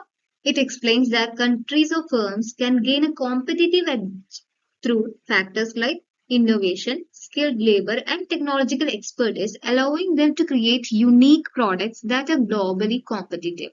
സോ ഇവിടെ നമുക്ക് കോമ്പറ്റീറ്റീവ് അഡ്വാൻറ്റേജ് ക്രിയേറ്റ് ചെയ്യാൻ പറ്റുന്ന കാര്യങ്ങളിൽ ഫോക്കസ് ചെയ്യണം എന്നുള്ളതാണ് പറയുന്നത്.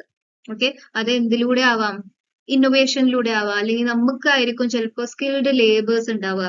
So it's an advantage comparing to the other competitors, അല്ലെ? അതേപോലെ ടെക്നോളജിക്കൽ എക്സ്പെർട്ടീസ്, ഇതൊക്കെ എന്ത് ചെയ്യും, നമ്മളുടെ പ്രോഡക്റ്റ് യുണീക്ക് ആയി മാറ്റാനുള്ള ഒരു കാപ്പബിലിറ്റി ഉണ്ടാക്കും എന്നുള്ളതാണ്. So that's what basically competitive advantage theory is stating. Sequence the conduct of following trade negotiation and facilitation rounds in chronological order. So ഈ ക്വസ്റ്റ്യൻ ചോദിക്കുന്നത് ഇതാണ്. ട്രേഡ് നെഗോഷിയേഷൻ ഉണ്ടാവില്ലേ വേൾഡ് ലെവലിലൊക്കെ, അത് കണ്ടക്ട് ചെയ്യുന്നത് ഓരോരോ രാജ്യങ്ങളിലൊക്കെ ആയിട്ടായിരിക്കും. സോ അത് ക്രോണോളജിക്കൽ ഓർഡറിൽ ഇയർ ബേസിസിൽ നമുക്കറിയാം വേരി ചെയ്യുമല്ലോ. സോ അതിനനുസരിച്ചിട്ട് നമ്മൾ ഒരു സീക്വൻസ് ആക്കിയിട്ട് മാറ്റണം എന്നാണ് പറയുന്നത്. സോ അതിന് നമ്മൾ ഇത് ഇയർ അറിഞ്ഞാൽ മാത്രമേ അങ്ങനെ ചെയ്യാൻ കഴിയുള്ളൂ. സോ നമുക്ക് ആൻസർ എന്താന്ന് നോക്കാം. ആൻസർ ആയി വന്നിട്ടുള്ളത് ഓപ്ഷൻ 2 ആണ്. C, A, D, E and B. So ഇതിന് ഫർദർ എക്സ്പ്ലനേഷൻസ് നമുക്ക് നെക്സ്റ്റ് സ്ലൈഡിൽ നോക്കാം. So concept of the question നോക്കുക. It asks to sequence various trade negotiation and facilitation rounds in the correct chronological order. നമ്മൾ പറഞ്ഞത് തന്നെ. These rounds took place under the auspices of the GATT, General Agreement on Tariffs and Trade, and later the WTO, World Trade Organization, to discuss and negotiate trade agreements between countries. So രാജ്യങ്ങൾ തമ്മിലുള്ള trade എഗ്രിമെന്റ്സിന്റെ നെഗോഷിയേഷനും കാര്യങ്ങളൊക്കെ discussions ആയിട്ട് നടന്നിട്ടുണ്ടാവുമല്ലോ. അതാണ് ഈ rounds എന്ന് പറയുന്നത്. Then നമുക്ക് നോക്കാം ഈ Kennedy round, Doha round, Geneva round ഒക്കെ ഏത് സ്ഥാനത്താണ് വരുന്നത്, നമ്മൾ ഈ ക്രൊണോളജിക്കകത്ത് ഏത് പൊസിഷനിലാണ് ഇവർ വരുന്നത്, അത് ഫൈൻഡ് ചെയ്യാൻ നമുക്ക് എന്ത് വേണം, ഇയർ വേണം അല്ലെ. സോ നമുക്ക് നോക്കാം. കെനഡി റൗണ്ട് 1964 to 1967 ആണ്. And the Kennedy round of negotiations took place in 1960s, aiming to reduce tariffs and expand international trade. So international trade expand ചെയ്യാൻ വേണ്ടിയിട്ട് അതേപോലെ ടാരിഫ്സ് ഉള്ളതിനെ റെഡ്യൂസ് ചെയ്യാൻ വേണ്ടിയിട്ടുള്ള ഒരു ലക്ഷ്യത്തോടെ തന്നെയാണ് ആ ഒരു റൗണ്ട് ഉണ്ടായിരുന്നത്. And it was named after US President John F. Kennedy, who pushed for global trade liberalization. So ഇദ്ദേഹമാണ് എന്ത് ചെയ്തിരുന്നത്, ഗ്ലോബൽ ട്രേഡ് ലിബറലൈസേഷൻ പുഷ് ചെയ്ത് കൊണ്ടുവന്നിട്ടുണ്ടായിരുന്ന ആ ഒരു റൗണ്ടിനകത്ത്. And the round was named after his name, John F Kennedy. So he was the US president. Okay, so ഇത് second in chronological order ആണ്, കാരണം ആ ഒരു ഇയർ ബേസിസ് ആണ് ആ ഒരു റീസൺ വരുന്നത്. ദെൻ ദോഹ റൗണ്ട് ആണ് 2001 മുതൽ സ്റ്റാർട്ട് ചെയ്താണ്, and it currently going on ആണ്. Okay, so the Doha round is the most recent round ആണ്, starting in 2001. Its main focus has been on trade and development, with particular attention to the interests of developing countries. So developing countries ന്റെ interest focus ചെയ്തുകൊണ്ടാണ് ഈ Doha റൗണ്ടിനകത്ത് വരുന്നത്. And it's currently going on ആണ്. അതുകൊണ്ട് തന്നെ ഇത് എന്തായിരിക്കും, നമ്മളുടെ ലിസ്റ്റിലെ ലാസ്റ്റ് വൺ ആയിരിക്കും. ഓക്കെ, സോ ലാസ്റ്റ് വൺ ഇതാണെന്ന് മനസ്സിലാക്കി കഴിഞ്ഞാൽ നമുക്ക് പലപ്പോഴും എലിമിനേഷൻ മെത്തേഡ് യൂസ് ചെയ്തുകൊണ്ട് ആൻസർ ചെയ്യാൻ പറ്റും. ഓക്കെ, ദെൻ ജനീവ റൗണ്ട് ആണ് വരുന്നത്. 1947 ഈ ഒരു സംഭവം ഉള്ളത്.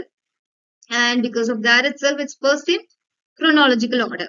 So the Geneva round was the first GATT negotiation round held in 1947. It led to the formation of the GATT and agreements on tariffs and trade liberalization among 23 countries ആണെന്നാ പറയുന്നത്. So Geneva round ആണ് ഗാറ്റിലെ ആ ഒരു first formation relate ചെയ്തിട്ട് ഉണ്ടാക്കി കൊണ്ടുവന്നത് എന്നുള്ളത് മനസ്സിലാക്കുക.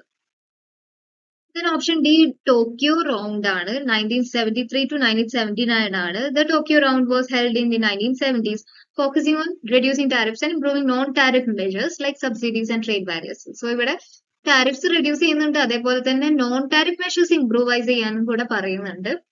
Non tariff measures എന്ന് പറയുമ്പോൾ സബ്സിഡീസ് ആൻഡ് ട്രേഡ് ബാരിയേഴ്സ് ആണ്. സോ ഇത് എന്താണ്, തേർഡ് ഇൻ ക്രോണോളജിക്കൽ ഓർഡർ ആണ് Tokyo round. Then option E, Uruguay round ആണ് 1986 to 1994. The Uruguay round took place in the 1980s and 1990s and resulted in the creation of the WTO in 1995 ആണ്.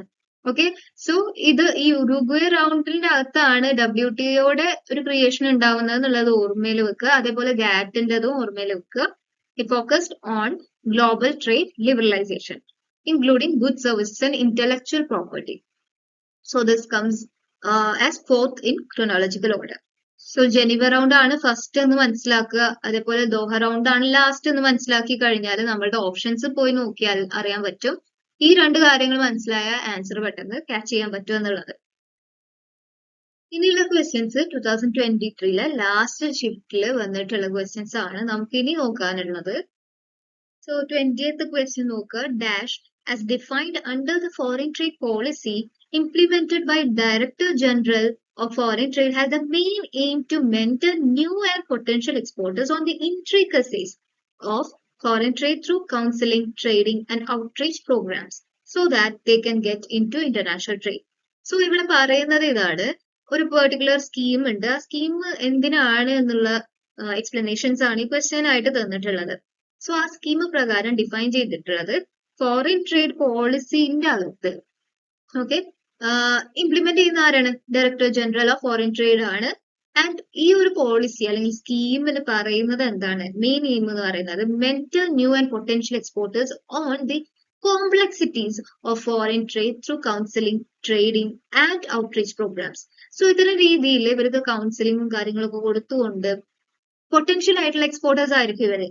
So അവർക്ക് അതിനെ കുറിച്ചിട്ടുള്ള ഇൻഫർമേഷനും കാര്യങ്ങളൊക്കെ നമ്മൾ എന്ത് ചെയ്യാണ്, മെന്റർ ചെയ്യുകയാണ് ചെയ്യുന്നത്. Okay, so that they can get into international trade. So ഇത് ഏത് സ്കീമിലാണ് വരുന്നത് എന്നാണ് ചോദ്യം. സോ ആൻസർ ആയി വന്നിട്ടുള്ളത് ഓപ്ഷൻ 2 നിർയാത് ബന്ധു സ്കീമാണ്.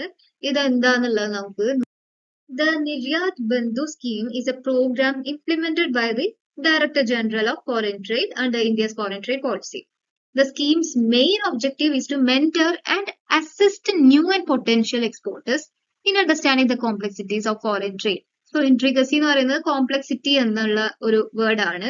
ഈ ഫോറിൻ ട്രേഡിനകത്ത് നിറയെ കോംപ്ലക്സിറ്റീസ് വരുന്നുണ്ട്. നമുക്ക് അറിയാവുന്ന ഒരു കാര്യമാണ്. പല കാര്യങ്ങളും പ്രോസസ്സും കാര്യങ്ങളൊക്കെ പഠിക്കുന്ന സമയത്ത് നമുക്കത് മനസ്സിലാവും. സോ അതിനെ കുറിച്ചിട്ടുള്ള കുറച്ച് മെന്ററിങ്ങും കാര്യങ്ങളും അതേപോലെ കൗൺസിലിങ്ങും കാര്യങ്ങളൊക്കെ കൊടുത്തുകൊണ്ട് അവരെ അതിന് ബൂസ്റ്റ് ചെയ്തെടുക്കാനാണ് ഈ ഒരു പോളിസി അല്ലെങ്കിൽ സ്കീം കൊണ്ട് ഉദ്ദേശിക്കുന്നത്. Okay, through counseling, training, and outreach programs, the scheme aims to help these exporters enter and expand in international markets. So അതാണ് നിർയാത് ബന്ധു സ്കീം കൊണ്ട് ഉദ്ദേശിച്ചിട്ടുള്ളത്. ബാക്കി വരുന്ന ഓപ്ഷൻസിൽ Niryat Bandhu scheme does not exist in the context of FTP, അതായത് foreign trade policy എന്ന കോണ്ടെക്സ്റ്റിൽ Niryat Bharat scheme exist ചെയ്യുന്നില്ല. Then Niryat benefit scheme and Niryat border scheme എന്ന് പറയുന്നത് ഈ ഒരു കോണ്ടെക്സ്റ്റിൽ റെലവെന്റും അല്ല. അതുകൊണ്ട് തന്നെ അപ്രോപ്രിയേറ്റ് ആയി വരുന്ന ആൻസർ എന്ന് പറയുന്നത് നിർയാത് ബന്ധു സ്കീമാണ്.